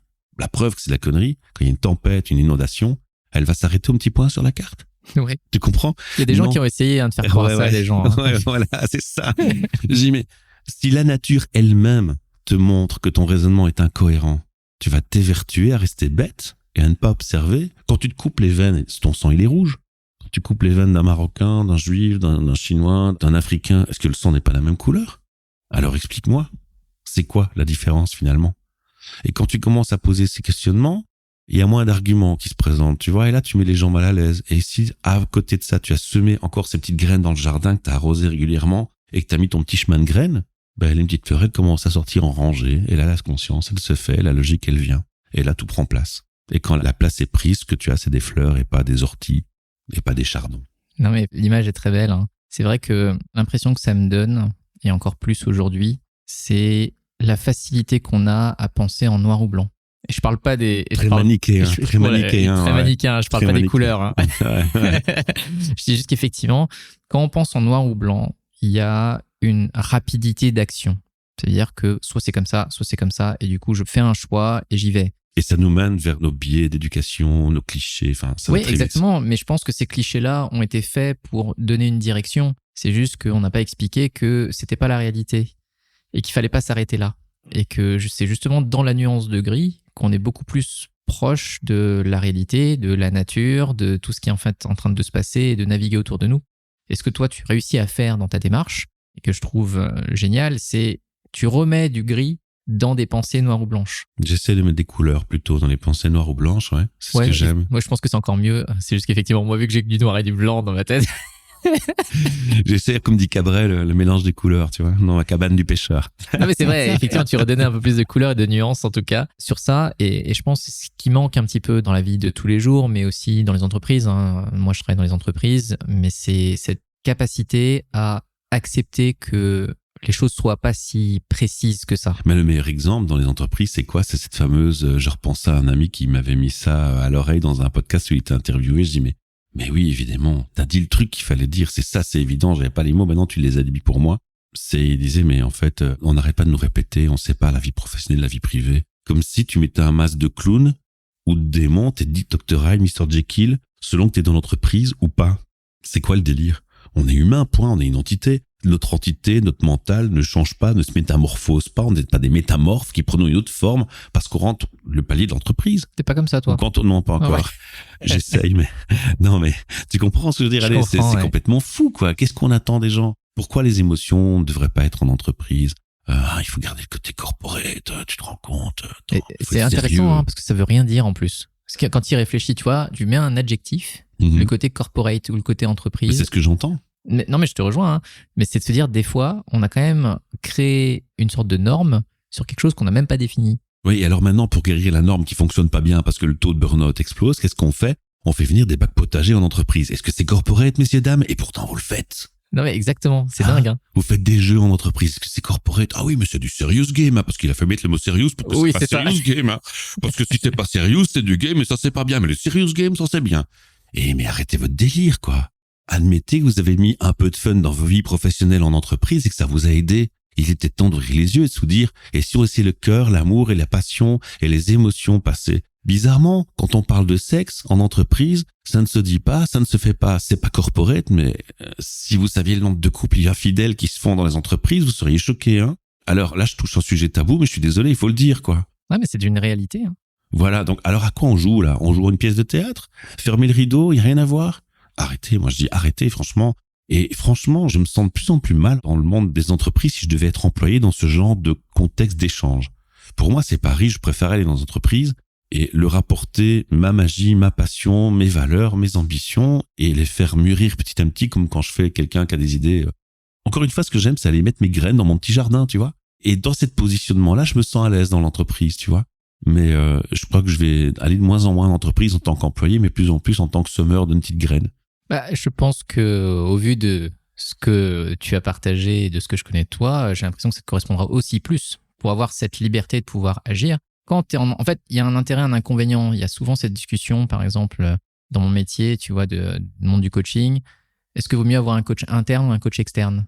En fait, il y a des intérêts et des inconvénients des deux côtés, tu vois. C'est encore une fois ce split. Il y a ce foutu split qui est partout tout le temps. Hein. Il y a un split tout le temps. Et en fait, c'est simplement parce que splitter, séparer les choses, ça nous aide à réfléchir. C'est juste que ce n'est pas une réalité. Mais c'est même pas vrai. Parce qu'en splittant, tu te distrais. Tu splits la pensée, donc ça ne t'aide même pas à réfléchir. En fait, dans la pensée, on va dire, scientifique, le fait de séparer, c'est te permettre de pouvoir étudier chaque sujet l'un séparé de l'autre. Ça te permet d'aller plus loin dans chacun des sujets. Et plus tard, ils vont te dire, ouais, mais finalement, on s'est rendu compte que l'approche holistique rend plus service parce que si on ne tient pas compte du secteur à côté, on fait des conneries. C'est possible. C'est possible. Tu vois, encore une fois, il y a des paradoxes tout le temps, mais on est tous des paradoxes. Hein. On est tous des paradoxes. Là où j'en vois l'intérêt néanmoins, c'est que souvent, pour déterminer que l'approche holistique est meilleure, c'est parce qu'avant, ils ont expérimenté quelque chose qui était ça, on est plus facile, tu vois. Ouais. Et effectivement, c'est des différentes approches et des choses qui sont culturellement plus faciles. Mais je voulais mettre ce point-là parce que c'est ça, en fait, l'idée, c'est de ne pas rester à cette scission. Parce que le problème, c'est qu'il y a des entreprises ils ont lu Frédéric Laloux, Reinventing Organization, et hop, ils essayent. Mais ils font pas le cycle complet. Ils font pas l'histoire complète. Ils sèment les graines, ils arrosent un petit peu, puis ils oublient de mettre le soleil. Ou ils mettent le soleil, puis ils mettent pas d'eau. Et puis, on comprend pas, ça marche pas. C'est forcément la méthode qui est pas bonne. Ouais, c'est ça. Est-ce que tu t'es posé les bonnes questions? Est-ce que tes graines étaient de qualité? Est-ce qu'elles étaient bien préparées? Parce qu'un être humain, il faut communiquer, il faut préparer, et puis sonde-les. Est-ce que la graine est adaptée au terrain dans lequel tu veux le planter? Donc, autrement dit, interroge ta source, tes bases. Si tu interroges pas les bases de tes gens dans ton entreprise, s'ils sont prêts à aller dans une direction et qu'en fait, tu leur imposes une direction, c'est comme si tu mettais des graines dans un terrain qui est pas du tout adapté à elles et à un climat qui n'est pas adapté à elles. Tout ce que tu auras, c'est des graines qui moisissent. Et c'est ce qui se passe. Et c'est ça le burn-out, quelque part. Moi, j'ai l'impression que c'est ça. Ouais, exactement. Et pour revenir à cette histoire d'ASBL, donc, comme on avait un podcast. Est-ce que justement, avant que tu te lances dedans, est-ce que ASBL, tu peux juste préciser? Association Loi 1901 en France. L'équivalent en Belgique, c'est une association sans but lucratif. C'est ASBL. Et en flamand, on dit VZW. Vrijwillen, je ne sais plus quoi. Ouais. Et nous, on enregistrait sur les deux statuts linguistiques, parce que je parle les deux langues, et donc les deux langues en Belgique. Et puis, donc, on a enregistré le statut dans les deux, et on fait des podcasts en 3 langues, français, néerlandais, anglais. Et donc, j'avais un podcast sur le RH, sur l'environnement depuis la naissance de ma fille, puis un sur les artistes avec mon pote qui a co-créé l'SBL, qui lui voulait mettre les artistes en avant qu'on ne voulait pas parce qu'ils n'avaient pas assez de vues écoutées ou donner leur chance. Puis on avait un podcast sur la sexo qui est arrivé avec Olivier Magéran. On se dit, mais il y a plein de podcasts, il y a plein de causes qu'on veut. Moi, ce qui m'intéresse dans le podcasting, c'est que c'est un format démocratique et qui peut servir à défendre des causes, tu vois. Et ça, je trouve ça magique, tu vois. Et à un moment, je me dis, mais j'ai qu'une tête, j'ai que 2 bras. Et je peux pas multiplier mon temps, sachant qu'un podcast est chronophage, par 10 000. Il y a une limite. Donc, au début, la SBL qui était créée parce qu'un avocat ami m'avait dit protège-toi, tu commences à avoir 470 000 téléchargements, ça veut dire que tu as de l'écoute, tu risques d'avoir un procès pour un oui, pour un non, il faut te protéger. Donc, j'avais fait la SBL pour ça au départ. Et puis, on s'est dit, mais finalement, maintenant qu'on a une entité sérieuse et administrativement reconnue, si on était un peu plus actif dans plus de causes, mais comme on n'a pas le temps de les faire, si on apprenait aux gens à faire du podcast, si on aidait les podcasteurs et podcastrices à être autonomes et à le faire, parce que finalement, ce qui compte, c'est pas notre réputation ou notre nom, et c'est pas une question d'argent. Ce qu'on veut, c'est défendre des causes. Si on aide les gens, il y aura bien un podcasteur ou l'autre qui fera une cause que nous, on voulait défendre. Et la victoire est faite. Et donc, on s'est dit, OK. Et c'est de là qu'est venue l'idée de faire une association qui milite et qui fait des choses très concrètes. Puis ça, on pourra en parler plus tard sur ce qu'on fait. Mais voilà, je finissais l'explication de pourquoi, à un moment, tu me disais, tiens, pourquoi t'es passé au podcast et qu'est-ce que t'as fait? Je t'avais parlé d'un podcast, puis un deuxième, puis une digression énorme. Parce que t'en as combien maintenant? Alors, ceux que je produis pour la sauce, HR Meetup, par ressources, les passions au travail, Midoricast, initiative positive pour l'environnement, What's Your Story, qui est politique, artiste, culturel, global. C'est un peu le fourre-tout du groupe. Parcours entrepreneur passe dedans parfois aussi quand c'est local. Et on a le podcast High Tech qu'on avait arrêté, qu'on va recommencer doucement, mais je peine à trouver une équipe pour refaire le même délire qu'avant. C'est une fois que j'aurai ça, ça va marcher. Ça, c'est les 4 qu'on produit pour nous. Puis on en produit un pour un de mes premiers clients qui s'appelle Love Health Center, avec un sexologue diplômé de l'ULB. Ok. Je trouve que quand tu as un parcours où que ce soit toi ou d'autres proches, que tu as subi un viol, la difficulté, homme ou femme, c'est de pouvoir... Déjà, il faut faire la démarche d'en parler pour aller porter plainte. C'est déjà une épreuve que certaines femmes et hommes connaissent. C'est horrible. Mais j'ai envie de dire que c'est encore plus horrible si tu sais que c'est un tabou dans la société ou qu'il y a des clichés de fonctionnement qui sont systématisés. Ou un comportement attendu de la part des autorités, de la police, une incompréhension de l'humain, une distance de l'humain qui fait que ça devient froid, glacial et irrespectueux. Et ce que j'aime bien dans le projet de ce qu'Olivier Magéran fait, c'est qu'il a fait un podcast qui s'appelle Entre nous, donc c'est ENTR, le E est remplacé par une apostrophe et nous, entre nous, tu vois. Mm-hmm. Et le but de ce podcast, c'est de casser les tabous sur la sexo. Et à partir du moment où tu casses les tabous sur la sexo, tu permets aux gens qui ont subi des agressions. C'était pas son but à lui, mais moi j'y voyais. Les gens qui ont subi des agressions et des choses horribles, ça va les aider. Parce que s'il y a moins de tabous, ça les aidera. Et donc, j'ai voulu m'impliquer. Quand il a fait ça, il l'a fait avec une amie que j'avais formée sur le podcast. Il y a eu un petit désaccord entre eux. Il a arrêté de collaborer avec elle. Il était dans l'embarras. Il m'a dit, est-ce que tu veux le reprendre? Par respect pour elle, je dis non. Moi, je vais d'abord lui en parler à elle si elle m'autorise à le faire. Je vais pas faire ça comme ça. Elle m'a dit oui, donc j'ai repris. Et là, je suis hyper fier parce que ça me permet de supporter un projet auquel je trouve qu'il y a une valeur qui compte dans mes valeurs à moi importantes. Tu vois, c'est de casser les tabous sur la sexo. Et donc ça, c'est un podcast qui n'est pas à moi, mais qui est présent sur mon site internet où je regroupe tous les podcasts que je produis. Et en fait, comme j'en ai 5 au final qui sont sur mon site, il y a une couleur qui est symbolisée pour chaque charte graphique. Le gris, c'est les RH. Le vert, c'est l'environnement. Le mauve, c'est le high-tech. What's Your Story, c'est le rouge parce que le thème du site était rouge au départ. Je me suis pas cassé la tête. Et les podcasts sexo, ils sont en bleu. Donc quand tu vas sur whatsyourstory.be, t'as 4 codes de couleurs sur les vignettes et chaque couleur, c'est le sujet, c'est le thème global. Et t'as 4 boutons pour les plateformes d'abonnement qui correspondent, tu vois. Et pour compléter ta question, j'en produis aussi pour des entreprises où j'en gère à distance, où je supporte, où j'aide. Ça dépend parce qu'un podcast, de l'enregistrement à la production, à la mise en ligne et à sa propagation, il y a tellement d'étapes, le cahier des charges, tu l'as vu, est tellement vaste que les contrats avec les entreprises ou les collaborations, qu'elles soient bénévoles ou contractuellement payées vers l'asso, sont à des échelons différents. Et si je regroupe tous ces podcasts que je gère indirectement ou directement, il y en a 36. C'est énorme. Donc en fait, je suis actif dans 40 podcasts, dont celui de Pixis Belgique. Je participe à sa production. Et du coup, Pixis Belgique, qu'est-ce que c'est? C'est une entreprise de coaching belge qui accompagne les entreprises dans leur transformation agile. Voilà. Et la particularité, c'est qu'ils sont au Canada. C'est parti du Canada, ça s'est répandu sur la Belgique, la Suisse et la France. Chaque entité est autonome, mais utilise le même nom visuel. Pixis, à une exception près, en France, c'est Aude Conseil. Je ne vais pas raconter ça maintenant, c'est trop long, mais c'est historiquement, il y a eu une obligation légale de faire autrement. Mais ça reste membre du groupe. Donc, en fait, c'est des entités qui sont très soudées, qui s'entraident, qui proposent des formations Scrum, Agile, donc Scrum Master, Product Owner, enfin tout ça, tu connais, je crois que c'est ton secteur aussi. Effectivement, et on les salue. Voilà, on salue Norman, Pierre-Manuel, effectivement, je les aime beaucoup. Et j'ai beaucoup de plaisir à travailler avec eux et produire leur podcast, qui, je le signale, comme tous mes podcasts, est transcrit pour les sourds et malentendants. Et ça, c'est une des causes qui touche mon cœur, tu le sais, je t'en ai parlé aussi beaucoup. C'est important et c'est bien sûr quelque chose que je vais faire aussi. Mais t'as vu que c'est une sacrée galère de temps. Hein. C'est effectivement pas évident, mais je pense que c'est un effort nécessaire. Donc c'est là aussi où je me rends compte. Quand tu racontais tous les podcasts que tu faisais, je me demandais si tu avais une anecdote sur justement les causes que tu défends. Tu vois, au travers des podcasts, il y a plein de sujets qui arrivaient. Et une anecdote sur un changement que ça a pu générer. Soit un épisode ou quelque chose que des gens auraient entendu et en quoi le fait de créer des podcasts tels que tu le fais a aidé à changer des choses. Là où on a le plus d'impact et de retour, c'est il y a des choses qui se disent au micro, on met en ligne, mais la magie, elle s'opère à 3 niveaux. En amont, lors de la préparation, les gens viennent, ils sont stressés, on parle et puis il y a des discussions qui sont off et puis t'as les gens qui te lâchent des trucs et tu découvres des souffrances et des choses horribles.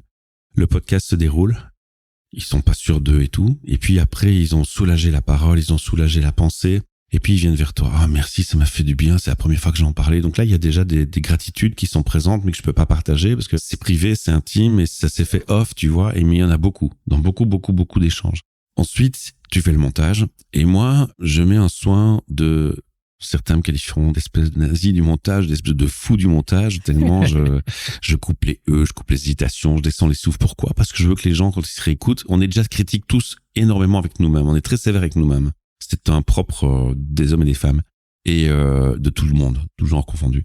Et je l'ai réalisé assez vite. Et je l'ai réalisé parce qu'en fait, les gens, d'abord, ils sont dans l'enthousiasme du podcast, ils font ça avec toi, ils sont contents, ils écoutent le lien. Waouh, c'est chouette. Je pensais pas que je parlais si bien parce qu'évidemment, t'as fait un petit peu montage, mais pas trop. Et puis, ils sont dans l'enthousiasme, ils publient. Je peux publier. Ouais, tu peux publier et tout. Puis, ils sont contents. Voilà, l'histoire est là. Et, le temps passe. Et puis 3 ans plus tard, ils rencontrent quelqu'un qui leur dit, ah tiens, tu m'as découvert comment? J'avais écouté ton podcast avec Michel. Et là, tu vois, il y a une espèce de hamster dans ton cerveau qui se met dans la petite roue et qui commence à et ça tourne de plus en plus vite. En tout cas, tu fais bien le hamster. Ouais. Hein. Et alors, le cerveau, il se dit, attends, qu'est-ce que j'avais dit à ce podcast? Qu'est-ce que Michel m'avait demandé? J'avais dit quoi? Parce que ça t'intéresse, parce que tu veux te rappeler ce que t'as dit, parce que il y aura peut-être une conséquence dans le relationnel avec la personne que tu découvres qui t'a entendu par ça. Ouais, effectivement. Parce qu'elle part sur un préjugé lié à ça, et tu le sais au fond de toi-même. Donc la personne, elle va réécouter genre 2-3 ans plus tard, sauf que l'enthousiasme n'est plus le même. C'est pas juste à chaud. C'est pas juste la semaine passée, c'est genre 2 ans plus tard. Et quand tu te réécoutes 2 ans plus tard et que tu sais que l'homme se critique toujours et ne s'aime jamais, qu'est-ce qu'il va faire? Tout d'un coup, il va entendre qu'il a dit 4 fois « et donc ?» et qu'il a dit 6 fois « et qu'on entend fort, c'est « et à un moment donné, il va être mal à l'aise. Et puis il m'appelle et il me dit « ouais, tu sais, le podcast qu'on a fait il y a 2 ans, c'est une super expérience, c'était génial. » Et ça, ouais, super. Et, tu sais, la situation a changé, mon boulot a changé, mes clients sont plus les mêmes, c'est plus très flatteur, c'est plus très parlant, ça risque d'induire les gens en erreur, tu peux pas l'enlever. Alors, foncièrement, j'ai pas de problème avec ça, j'ai le respect de l'humain, donc oui, je l'enlève, bien sûr. Mais moi, maintenant, ça m'est arrivé 3, 4, 5 fois, à un tel point qu'à un moment donné, j'ai fini par appeler les gens. Et on dit, écoute, je vais être franc avec toi. Ce podcast, t'as paru, toi t'as enregistré, puis t'as reçu un lien, on l'a mis en ligne, ça t'a paru quoi, être 1 heure? Et encore. Dans ma vie, ça a représenté 16 heures de temps que je t'ai consacré pour le faire. Je savais pas. Ouais, quand même. Ouais, et tu m'as demandé de mettre tout à la poubelle en une journée, en un clin d'œil, en une décision après 2 ans. Est-ce que s'il te plaît, tu pourrais au moins me faire l'honneur de me dire la vraie raison et pas je pense que, parce que j'ai pas le sentiment que c'était que ça. Il y a autre chose. Parce que t'es pas le seul. Et si je peux comprendre pourquoi tu me le demandes, peut-être je peux faire les choses autrement pour que ça n'arrive plus. Ouais, maintenant que tu le dis, je vais être franc, c'est parce que j'avais dit 4 fois 5 fois donc, et j'avais hésité, je ne sentais pas la même ambiance. C'est vrai qu'au final, tu peux le remettre parce que, non, j'ai pas que tu me dises que je veux le remettre pour te faire plaisir. Ce qui gêne, c'était les et les donc. Tu sais quoi, je vais les couper, et si je les coupe, je te fais écouter, puis tu me diras, je peux le remettre ou pas. Ah oui. Donc concrètement, j'avais raison. C'est pas les bons arguments qu'ils m'avaient donnés. Et j'ai répété l'opération à 4-5 personnes. Et j'ai pris mon temps, j'ai coupé, et puis j'ai dormi en ligne, et tout le monde est content. Et depuis que j'ai fait ça, et que j'ai commencé à faire des montages où je coupe les l'hésitation, certains me reprochent en me disant oui mais c'est plus naturel, c'est plus authentique. Oui, c'est vrai. Il y a une partie d'authenticité qui s'efface un petit peu, mais le contenu est le même. La nature et l'enthousiasme de l'échange, c'est pas parce que t'as coupé un E et que t'as rapproché un espace blanc, le débit change un petit peu, mais foncièrement, ce qui est dans l'âme, qui était partagé est le même. Tu vois? Mes résultats, depuis, on me demande plus jamais d'enlever un podcast. Par contre, depuis, mon temps de montage, il a triplé. Ouais, effectivement.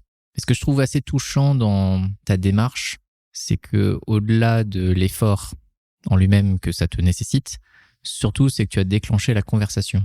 Cette conversation, tu vois, qui, de but en blanc, aurait pu simplement être presque une conversation de client-fournisseur, tu vois. J'ai fourni un effort, toi, tu l'acceptes même pas à sa juste valeur, etc. Mais non, au contraire, tu as ouvert le dialogue. Et je me plaignais pas, surtout. C'était pas une plainte. Et c'est important. Ça, c'est important. C'était pas une plainte, je me plaignais pas en disant, ouais, hein, non. Je t'explique juste ce que ça représente. Tu m'as donné ton point de vue, tu m'as donné ton histoire, je te représente mon histoire. Est-ce qu'on peut trouver un terrain pour que ton histoire et la mienne soient plus souples et que je n'évite ce genre de choses plus tard, tout simplement. Ça n'allait même pas vers lui, la question. Ça allait vers le plus tard, d'autres personnes, tu vois. Enfin, je te laisse continuer. Mais effectivement, et lorsque tu poses cette question-là, au final, l'impact est beaucoup plus chez la personne que chez toi. Bon, il est chez toi au niveau de l'effort du temps, tu vois. Mais forcément, ça a forcé la personne à réfléchir. Avoir un dialogue. Ouais, effectivement, c'est quoi qui me gêne vraiment? Est-ce que c'est l'image que ça projette de moi aujourd'hui?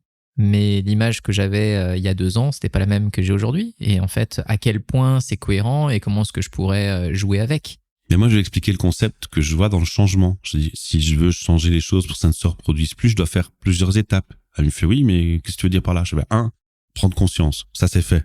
Vu que la situation se passe comme ça, j'ai pris conscience qu'il y a un problème. 2, comprendre la nature du problème, vouloir le changer. C'est ce qu'on est en train de faire. Tu vois? Mais l'étape que beaucoup de gens oublient, c'est rendre pérenne. Parce qu'un changement, c'est bien, mais si tu le rends pas pérenne, il sert pas à grand chose. Et là, le feedback de chacun, de ce groupe de personnes, a rendu la chose pérenne. Et les choix que j'ai faits, de dire je mets ça en action pour éviter que la situation se reproduise, ou que la proposition change, ben c'est ça qui rend le truc pérenne sur la longueur, sur le long terme, tu vois. Mais ça a un impact immédiat. C'est mon temps, ben il passe au triple en montage. Mais bon, après, tu acquiers des réflexes, tu vas de plus en plus vite, donc il y a aussi une espèce de balance qui se rééquilibre. Il y a un vrai respect dans la démarche. Ça veut dire qu'au-delà de manipuler l'autre, au sens négatif du terme, je veux dire, il y a vraiment ce respect de dis-moi vraiment ce qui est un problème chez toi pour que je comprenne. Et si la personne t'avait donné un argument autre, tu vois, qui vraiment l'a touché fort, etc., t'aurais pas eu de problème à l'enlever. Non, ben j'ai eu le cas. Donc parmi ceux qui m'avaient demandé de l'enlever, il y a une dame qui m'avait parlé de son burn-out et ça finissait alors qu'elle était anonyme et que sa voix était déformée. Des gens faisaient des rapprochements parce qu'on connaissait via des gens en commun. Ah oui, d'accord. Et donc, du coup, ça lui posait des problèmes pour se réinsérer professionnellement. Et donc, quand elle m'expliquait, je dis, mais on va même pas discuter. Dans ce cas-là, il disparaît, c'est tout, point. Et il a disparu. Ce podcast n'est plus en ligne, tu vois. Mais je trouve que c'est vraiment la beauté de la démarche en elle-même. C'est de comprendre que dans un changement, il y a des gens. Il y a des êtres humains qui sont impactés. Et au-delà de simplement, tu vois, l'aspect théorisé du changement, en fait, il y a un moment donné où les conversations, on peut pas les théoriser. Il y a tout un contexte autour qui fait que autant ça aurait pu tourner sur je le garde, autant ça peut tourner sur je l'enlève, mais il y a que cette conversation entre êtres humains qui va définir le résultat. Oui, je pense. Et alors, tu me parlais tantôt de qu'on a mis en place quelque chose avec notre SBL pour les valeurs. Si je peux le résumer en 3-4 phrases, c'est... T'es même pas obligé de le résumer, tu peux y aller. Non, mais on va pas être non plus trop long. Je sais pas combien de temps on parle, là, mais j'ai pas envie de c'était des heures de montage. Allez, ok, ça marche, je te fais confiance. Pour une fois, c'est pas toi qui gères. Profites-en. Mais en fait, notre association, ce qu'on en a fait, c'est que, je voudrais expliquer qu'il y a 2 types de podcasts. Il y a le podcast Replay. Donc, c'est un média qui a été créé pour les médias, télévision, radio, et qui utilise les technologies podcast qui consistent à s'abonner, télécharger, écouter quand on veut offline, pour en faire un podcast. Mais c'est pas du podcast, c'est du replay. Alors pourquoi je fais la distinction? Parce que ça vient d'un code et une culture média officielle avec du vouvoiement, de moins en moins maintenant et heureusement, mais ça reste l'intention. L'intention au départ était faite pour les médias classiques, pas forcément pour Internet. Un podcast natif, c'est un podcast souvent qui vient du citoyen, pour le citoyen, par le citoyen. D'autres moyens sont utilisés, nettement moins coûteux. C'est une autre approche, une autre culture. C'est plutôt ce qu'on est en train de faire, c'est des conversations non formelles qui ne sont pas limitées forcément dans le temps. Ça, J'ai été bien formé. Ouais, mais voilà, mais cette question de temps est importante parce que dans la formation, je vais être franc, je t'ai dit maximum une demi-heure, c'est mieux. Maintenant, tu peux te permettre, comme tu le fais, de faire beaucoup plus long et de viser un public qui va être plus niche parce que tout le monde ne veut pas écouter des podcasts de 2 heures ou d'une heure. Tout à fait. Voilà, c'est un choix. C'est un choix, Donc, t'as fait ton choix. Et je trouve ça chapeau, quoi. Et donc, le podcast natif, c'est plutôt un format qui est fait d'abord dans l'intention d'avoir un contenu pour l'Internet et par l'internaute pour l'internaute. Donc, pour moi, là, j'y vois une des valeurs les plus importantes dans ce que j'estime dans la vie, c'est la démocratie, le droit de parole, sans frein, sans tabou, sans interdiction. Et donc, pour moi, le podcast natif, c'est la chose que j'ai envie le plus de défendre. Alors, défendre par en opposition au replay et au monde des médias classiques, puisqu'on est complémentaires. C'est juste 2 cultures différentes, point. C'est 2 choses, 2 approches différentes. Donc, je défends le podcast natif et comment je le fais? Je propose aux citoyens, une fois par mois, le dernier dimanche du mois, les événements s'appellent Podomicast, donc pod comme podcast, domi comme dominical et cast comme broadcast. J'ai fait la même chose que pour le mot podcast, j'ai fait un mot valise. Le podcast, c'est un mot valise de 2 mots, iPod et broadcast. Les Podomicast, c'est 3 mots. C'est pod, domi, dominical et cast de broadcast. Et donc, dans ces formations, je forme les citoyens totalement gratuitement à créer leur propre podcast parce que je veux ouvrir la voie à la démocratie. Et d'une part, et d'autre part, je veux suivre l'article 27 des droits de l'homme qui dit que tout le monde a le droit aux évolutions technologiques et à la culture. Et la loi est plus longue que ça, je vous laisserai aller chercher l'article 27 des droits de l'homme. Mais le podcast, il se trouve que c'est une œuvre artistique, que c'est une évolution technologique et que pour moi, effectivement, tout le monde y a le droit, surtout que c'est un vecteur de démocratie. Et avoir le droit à, si tu fais payer, tu exclus toute une tranche de population qui n'est pas forcément fortunée, qui va peut-être se lancer dans le podcast parce qu'il a fait un burn-out, ou qu'il a un parcours de vie difficile ou quelque chose à partager. Mais de quel droit? On va monétiser la condition d'y avoir accès, tu vois. Donc pour les citoyens, c'est gratuit. Point. Alors d'un autre côté, la SOS, elle doit pouvoir payer ses factures et survivre. Donc il a fallu à un moment trancher, qu'est-ce qu'on fait pour gagner de l'argent dans la SOS? Sachant aussi qu'on a décidé tous dans la SOS de ne pas se rémunérer et de ne pas se payer de salaire. Donc notre salaire dans la SOS, c'est 0. Il n'y a pas de payroll. Point. Et ça, c'est un choix dès le départ. Et donc, on s'est dit, on va faire des formations pour les entreprises qui sont payantes. Donc les entrepreneurs qui viennent dans ces formations ou les entreprises, eux, payent. S'ils viennent rejoindre le groupe Podomicast, c'est moins cher parce qu'ils nous évitent des déplacements, mais s'ils veulent en entreprise, c'est un petit peu plus cher. Et là, on s'est dit, tiens, puisqu'on est dans les valeurs et la démocratie, ce que je voudrais avec mes collègues de l'asso, c'est conscientiser. T'es patron, t'es chef d'entreprise, t'as un pouvoir, tu fais quelque chose, il y a un impact à ce que tu fais. Et c'est peut-être temps que la société pense en un terme d'impact de ce que je fais. Et donc, sans aucun jugement, sans aucune critique. Alors, je sais que certains le prendront comme ça, mais si c'est pas mon intention et qu'ils ne sont pas capables d'écouter ou d'interroger mon intention, je ne suis pas responsable de ce qu'ils se mettent dans leur tête. Mais la vraie intention, c'est quoi? C'est de dire à un entrepreneur, voilà, si tu as un programme ESG, écologie, sociale et gouvernance, et que tu focalises sur 2 choses qui nous sont très à cœur, qui sont l'inclusion et l'environnement, et que tu me demandes combien je vais te demander pour produire tes podcasts après la formation, si tu estimes que c'est trop lourd pour toi de le gérer en interne, ma réponse sera moins 15% si tu me prouves. Alors, faut pas venir avec des chiffres sur des statistiques, genre greenwashing. Non. Je vais aller dans ton entreprise et tu me parles d'inclusion, je veux le vivre. Par exemple, j'ai un de mes clients, c'est USG professionnel à Anvers, parce que je suis capable de monter dans plusieurs langues, parce que je parle flamand. Je suis allé chez eux et j'ai voulu voir l'inclusion. Pas juste un document. Et j'ai vu effectivement que c'était très inclusif. Quand il y avait le ramadan, ils ont fait le ramadan, ils ont publié sur Facebook, sur LinkedIn, des photos du ramadan fêtées dans l'entreprise en Flandre. Waouh, c'est bien, ça montre une ouverture, une inclusion, ça inclut tout le monde, tu vois. Là, je t'ai convaincu. Par exemple, pour eux, c'est moins 15%. Et puis, tu as des gens qui essayent, et puis, non, en fait, tu dis que c'est pour l'environnement, mais en fait, regarde, il y a ça et ça, je te juge pas, mais bon. Il y a que les posters sur les murs, après, le reste, on n'y est pas vraiment encore dans une vraie démarche de transition d'écologie. Donc, à moins que tu aies un meilleur argument à proposer, je vais être honnête avec toi, encore une fois, sans te juger, j'ai décidé, moi, de faire un choix. Et mon choix, c'est de dire, je donne mon temps de ma vie, qui est limité, qui est court, que je peux valoriser avec de l'argent ou des valeurs ou autre chose, mais je donne le temps de ma vie à des gens qui ont une conscience ou une envie d'aller changer le monde pour l'environnement et l'inclusion et la transition. Et si on s'aligne sur nos valeurs et qu'on se reconnaît dans nos valeurs ou dans notre amitié, alors oui, je travaille avec toi et je te fais moins 15%. Et si c'est pas le cas, je te donne la carte de visite d'un ingé son qui est vachement pro. Je sais qu'il est vachement plus coûteux que moi. Tu auras un travail équivalent à ce que j'aurais fait, mais je n'ai pas le temps. Voilà, c'est pas un jugement, c'est juste j'ai pas le temps. J'ai trop de demandes et j'ai le luxe de pouvoir choisir mes clients. Alors ce luxe-là, c'est je choisis de travailler avec des gens qui ont vraiment envie de changer la donne dans la société. Parce qu'il est urgent de changer la société. Il y a trop d'injustice. Et ce que je trouve super dans ce choix-là, c'est justement d'avoir fait un choix. C'est-à-dire que si vous n'aviez pas fait de choix, vous n'auriez pas pu générer le changement peut-être de relation, de partenariat que vous avez eu aussi. C'est un choix fort qui crée un positionnement qui fait que quand on fait appel à vous, c'est pour une raison aussi. Oui. Alors maintenant, il faut être honnête. Tu as des gens qui comprennent, qui te signent, qui travaillent avec toi, puis sur le temps qui passe, finissent par l'oublier. Et puis pour des raisons, restriction de budget dans l'entreprise, on arrête de produire avec Michel. Et parfois, j'ai envie de leur dire, mais attendez, vous n'oubliez pas de tout ce qu'on fait derrière, parce qu'on fait d'autres choses. On aide des jeunes en décrochage scolaire, on fait des formations podcast pour leur refaire aimer le fait d'étudier. Enfin, il y a plein de choses qu'on fait comme ça, tu vois. Donc, j'ai envie de leur dire, arrêtez, n'oubliez pas que vous payez pas seulement la prod. Et vous payez la prod, mais vous payez aussi quelque chose qui permet d'avoir une avancée sociale. Ne l'oubliez pas, ce côté-là. Vous voulez restreindre vos coupes et puis vous permettre, je comprends. Mais n'oubliez pas que renoncer, c'est pas seulement renoncer à produire quelque chose. C'est aussi renoncer à vous engager dans plus de SG encore. Et ça, je pense que c'est important de le signaler. Et aussi un truc que je voulais te dire, et je suis en train de réaliser ça, c'est que parfois ce choix, il comporte aussi lui-même ses propres paradoxes. Dans le sens où, quand tu dis à quelqu'un, écoute, tu corresponds pas à mes critères ou j'ai envie de mettre mon temps pour toi disponible, quelque part, c'est contre-productif aussi parce que tu vas pas lui donner l'envie d'y aller.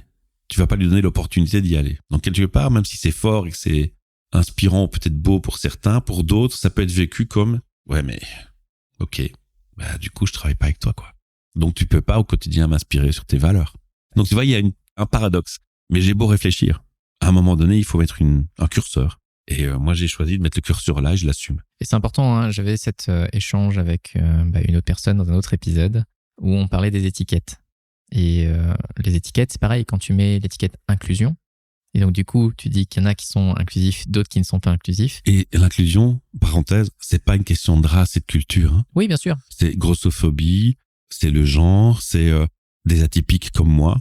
Est-ce que tu m'inclurais dans ton entreprise? Est-ce que tu serais prêt à m'engager? Parfois, c'est une question que je pose. Un hurluberlu comme moi, tu vois? Tu serais prêt à engager un gars un peu foufou comme moi dans ton entreprise?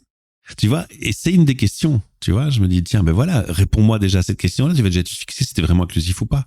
Oui, effectivement, ouais. Parce qu'un extraverti comme moi, qui a une grande gueule, qui a plein d'idées bizarres et qui réfléchit un peu différemment de la majorité ou de certaines personnes, ça doit pas être facile à mettre dans une équipe. C'est comme je dis souvent, la diversité, tu sais, il y a toujours ces trucs comme la diversité c'est bien et il faut qu'il y ait des différences pour qu'une équipe soit performante. Sauf que moi, je dis que en fait non, la diversité c'est bien que quand on réussit à la gérer. Sinon, c'est un bordel sans nom. Je suis tout à fait d'accord avec ça. Je suis tout à fait d'accord avec toi. Tout à fait. Et même chaque personne ne va pas se sentir bien si tu l'aides pas à pouvoir être elle-même dans un écosystème qui est focalisé, tu vois. Et ça refait le pont vers le côté, on a tous des paradoxes à tous les niveaux et toutes les échelles, Exactement. que ce soit individuel comme en entreprise. Maintenant, la question est, où est-ce que vous placez votre curseur pour que votre paradoxe soit dans une zone de confort? Exactement. Quel point vous mettez l'ensoleillement et quelle quantité d'eau vous allez mettre dans votre jardin? On en revient toujours au jardinage. Ouais. Alors, j'ai jamais fait de jardinage. J'ai pas les doigts verts du tout. En plus, c'est ça. En plus. Mais j'ai beaucoup aimé une période de ma vie du punk, mais aussi Cabrel. C'est paradoxal aussi, tu vois. Ouais. Et la poésie de Cabrel m'a beaucoup touché dans ma vie. Donc voilà, je fais une petite référence à ça parce que j'aime bien. J'aime bien les jardins et le mélange des couleurs. Super. Juste avant de passer à notre dernière partie du podcast, est-ce que tu pourrais nous rappeler la devise de l'ASBL que moi j'adore et que je trouve être très représentative de ce qui m'a donné aussi envie de me lancer? On l'a traduit en anglais, français, néerlandais, je jongle entre les langues à la fin, je n'arrive plus à la redire et répéter chaque fois dans la bonne langue, donc je vais simplement l'illustrer, je vais rappeler. En fait, on veut t'aider à créer ton propre podcast pour que tu parles dans l'oreille des gens et que tu touches leur cœur. Voilà. Parce que quand tu parles dans un podcast, il y a beaucoup d'écoute qui se fait en solitaire, dans une voiture, quand tu es dans un état de quasi-auto-hypnose, ou tu parles dans les oreillettes parce que tu as les oreillettes pour écouter. Et en fait, quand tu parles dans l'oreille de quelqu'un, il y a un côté intime que tu crées et qui génère un lien. Et tu touches directement le cœur des gens. Et la preuve, c'est que le tout premier podcast qu'on a fait en 2007, si elle m'entend, Sylvie Blancpain, un petit bisou et un petit coucou. C'était une de mes premières auditorices de 2007. Le projet s'arrêtait, retiens bien, en 2013. On est en 2024. À chaque anniversaire de ma fille, elle m'envoie un petit message. Bon anniversaire à Manon. On beau. voit que l'émotion monte et c'est beau de le voir. Donc les personnes ne le voient pas, mais moi je vis la scène en direct. Mais c'est génial, quoi. Je veux dire, waouh, quoi. Tu vois, les gens s'attachent à toi. Mais j'ai jamais vu un média qui faisait un téléfilm chez quelqu'un, quoi. Ouais, c'est intéressant parce que moi, avant de me lancer dans tout ça, je connaissais pas trop. Tu vois, je me lance dans ça parce que justement, le fait de te rencontrer, le fait de vivre l'expérience avec toi, le fait que tu m'expliques un peu plus ce que c'était et ce pourquoi justement toi tu y crois, bah justement, tu as peut-être pas parlé dans mon oreille directement, mais tu as su toucher mon cœur.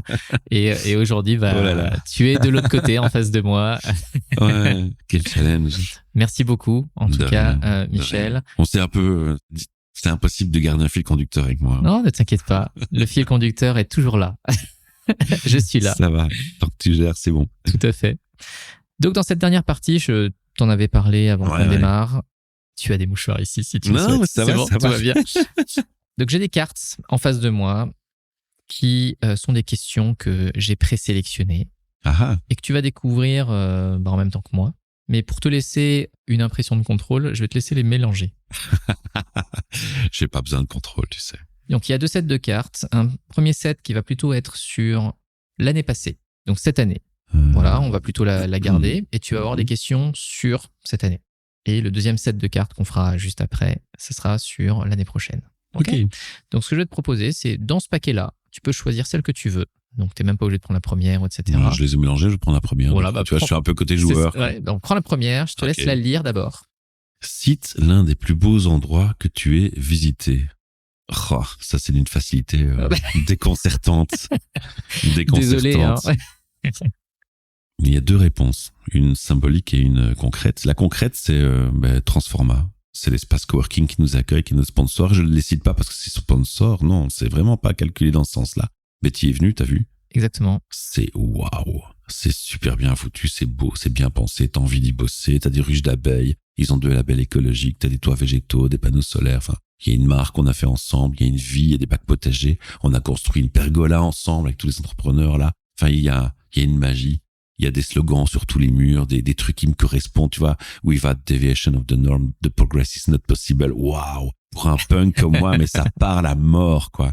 Et puis là, j'ai découvert une fois, alors là, c'est tout à fait plus symbolique. J'ai rencontré un gars un jour, et je venais d'être papa. Et il me dit, j'aime pas les enfants c'est de la merde, tu devrais punir les parents qui font des enfants. Enfin, tu vois, je veux pas raconter trop l'histoire en détail, parce que c'est fort intime et j'ai pas envie de dévoiler son intimité, mais il avait une souffrance par rapport à la présence d'enfants et sa façon de se protéger, mais je ne le savais pas à l'époque, c'était d'en parler, genre, j'aime pas les gosses, quoi, tu vois. Et moi, le mec orienté vers la bonté, la gentillesse, entendre un type parler d'un truc ignoble comme ça, avec autant d'acharnement sur quelque chose qui me touche, c'est le choc. Je suis rentré chez moi, je dis, purée, ils ont mis un gars au boulot avec moi, mais je vais jamais tenir, quoi, je vais jamais tenir. Aujourd'hui, c'est mon frère. Donc, 2 touches d'émotion. C'est mon cœur me disait, ce mec, il a une bonne âme. Et j'ai fait confiance à mon instinct. J'ai écouté, j'ai appris à le connaître. Il lui arrivait 2 grands malheurs. Je crois que j'étais une des rares personnes présentes pour lui dans ces moments difficiles. Et ça a créé une amitié entre nous très belle. Et un jour, j'ai compris ce qui se cachait derrière ces phrases méchantes et qui, en fait, je connais pas sur Terre à ce jour une plus belle âme que la sienne. Et donc, quel est le plus bel endroit que tu aies visité? Eh bien, j'ai eu la chance dans ce long parcours de visiter son âme, parce qu'on était assez proches pour le faire. Et je ne suis qu'une infime, minuscule graine de poussière à côté de la taille de son âme. Merci je l'aime beaucoup, en tout cas, pour ce partage très touchant. Frérot, je t'aime et tu te reconnaîtras. On va continuer un tout petit peu le voyage dans ces cartes-là. Si elles sont toutes du Managabi, je vais prendre ton paquet de mouchoirs. C'est marrant parce que quand tu as lu la question, tu dis « Oh, c'est facile » et puis ça s'est transformé en autre chose. ouais. Ça, c'est moi. Ce que je te propose, désolé, c'est, il n'y a aucun problème, au contraire, c'est tu vas en sélectionner 2. J'en prends encore 2. Tu vas en sélectionner 2, un peu au hasard. Ouais, bon, allez, je vais un peu tricher. Cette fois, je vais changer d'emplacement. Ouais, tu vas lire les 2. Ok. Et tu vas choisir celle à laquelle tu as envie de répondre. Ah, une grande gueule que moi, j'aurais envie de répondre aux 2. Oh, bah ça, je t'ai pas dit, mais les règles sont faites pour être transgressées. T'as bien compris l'esprit punk, hein? Oui, exactement. Alors, de quoi es-tu le plus reconnaissant? Quel est le plus beau compliment que tu aies reçu? Eh bien, je vais me surprendre, mais je vais écarter celle-là. J'ai du mal avec les compliments. C'est pour ça que je l'ai sélectionné pour toi en plus, tu sais. C'est pas vrai. T'as triché. On y reviendra. J'ai énormément de mal de recevoir un compliment. Je comprends. Alors, de quoi es-tu le plus reconnaissant? J'ai une montagne de reconnaissance et de gratitude. Par quoi je commencerai? Je crois que le plus beau et la plus belle reconnaissance que j'ai, c'est envers la vie de m'avoir mis sur mon chemin ma fille. Ça, c'est sur le côté familial et privé. La plus belle reconnaissance que j'ai, c'est d'avoir rencontré des passionnés qui me partageaient leur passion parce qu'ils ont changé ma vie. Et les amis et mon épouse, enfin, j'ai des reconnaissances. La liste serait trop longue, je peux pas en choisir, c'est trop pénible. Bah, c'est déjà super. C'est difficile de choisir une reconnaissance. J'en ai en permanence en plein de gens. J'ai de la reconnaissance envers toi pour être là aujourd'hui, voir cet échange unique. Enfin voilà, j'ai de la reconnaissance pour Norman, Pierre-Emmanuel, pour des gens qui fleurissent ma vie. Voilà. Bah, super. Merci pour toutes ces personnes. Je ne vais pas t'embêter, tu as vite enlevé l'autre carte. Non, mais si tu insistes, je peux essayer. Mais non, t'inquiète pas, on a les autres qui arrivent, donc ne t'inquiète pas. Tu sais, il y a plusieurs épisodes, il paraît, dans un podcast. On n'est pas à l'abri que tu vois. D'accord, tu me réinvites ou quoi? Il y en a un autre, tu vois. Donc, on va passer sur l'autre paquet. D'accord, donc ça, je mets de côté. Tu vois, donc c'est plus, là, regarder un peu dans le passé, d'une certaine manière. On va faire la même chose. Là, c'est plus des questions pour le futur. Ah, ok. Cool. Donc, je te laisse, pareil, mélanger. Je mélange. Je sais pas, mon œil m'a cliqué sur celle-là. Voilà, tu peux déjà sélectionner ça. Exactement. J'écoute mon instinct. Il y a deux choses que j'écoute dans la vie, c'est l'instinct et la nature. Par exemple, quand je sais pas prendre une décision, j'observe la nature, comment elle fonctionne, je fais des métaphores avec la situation, j'essaie de cadrer la métaphore au plus proche, et je suis l'exemple de la nature. Et ça m'aurait fait tellement rigoler que tu aies une question, parce que je sais qu'elle n'existe pas, mais que la question soit « Et quel compliment te feras-tu l'année prochaine ?» Ça aurait été tellement beau. Je n'aurais pas pu te répondre. Alors, à qui souhaites-tu accorder plus d'attention? La question est facile. Ma fille. C'est clair, c'est évident. Si je pouvais diviser ma vie en deux et avoir plus de temps double, voilà. Mais si je fais que ma fille, j'ai plus de passion, plus de vie non plus. Je crois que ça la rendrait pas plus heureuse pour autant. Donc j'essaie de faire le bon curseur au bon endroit. Puis maintenant, elle est en pleine adolescence, donc elle a des moments où elle a besoin de son autonomie, de son indépendance, ce qui peut l'arranger, ce qui m'arrange moi aussi par moment. Mais parfois, elle me manque. Mais là, par exemple, ces 3 jours, je l'ai pas vue pendant 3 jours. Je suis à fleur. T'as vu, les émotions sont à fleur de peau, c'est juste à cause de ça, quoi. Elle me manque, tu peux même pas t'imaginer. Et elle me l'a dit aussi, donc voilà. Ma fille. Donc c'est une dédicace, en plus. À Manon. Manon, c'est pas un nom choisi au hasard, en plus. Oui, tu m'avais raconté. Est-ce que tu peux nous en dire un petit peu dessus? Manon, c'est un symbole féministe pour moi. C'est pas Manon les chocolats, c'est pas Manon des sources, non, c'est Manon Roland. Alors les Français vont aimer cette histoire. On ne parle pas de politique et de jacobin ou de jacobine, je m'en fous, moi, c'est pas ça qui m'intéresse.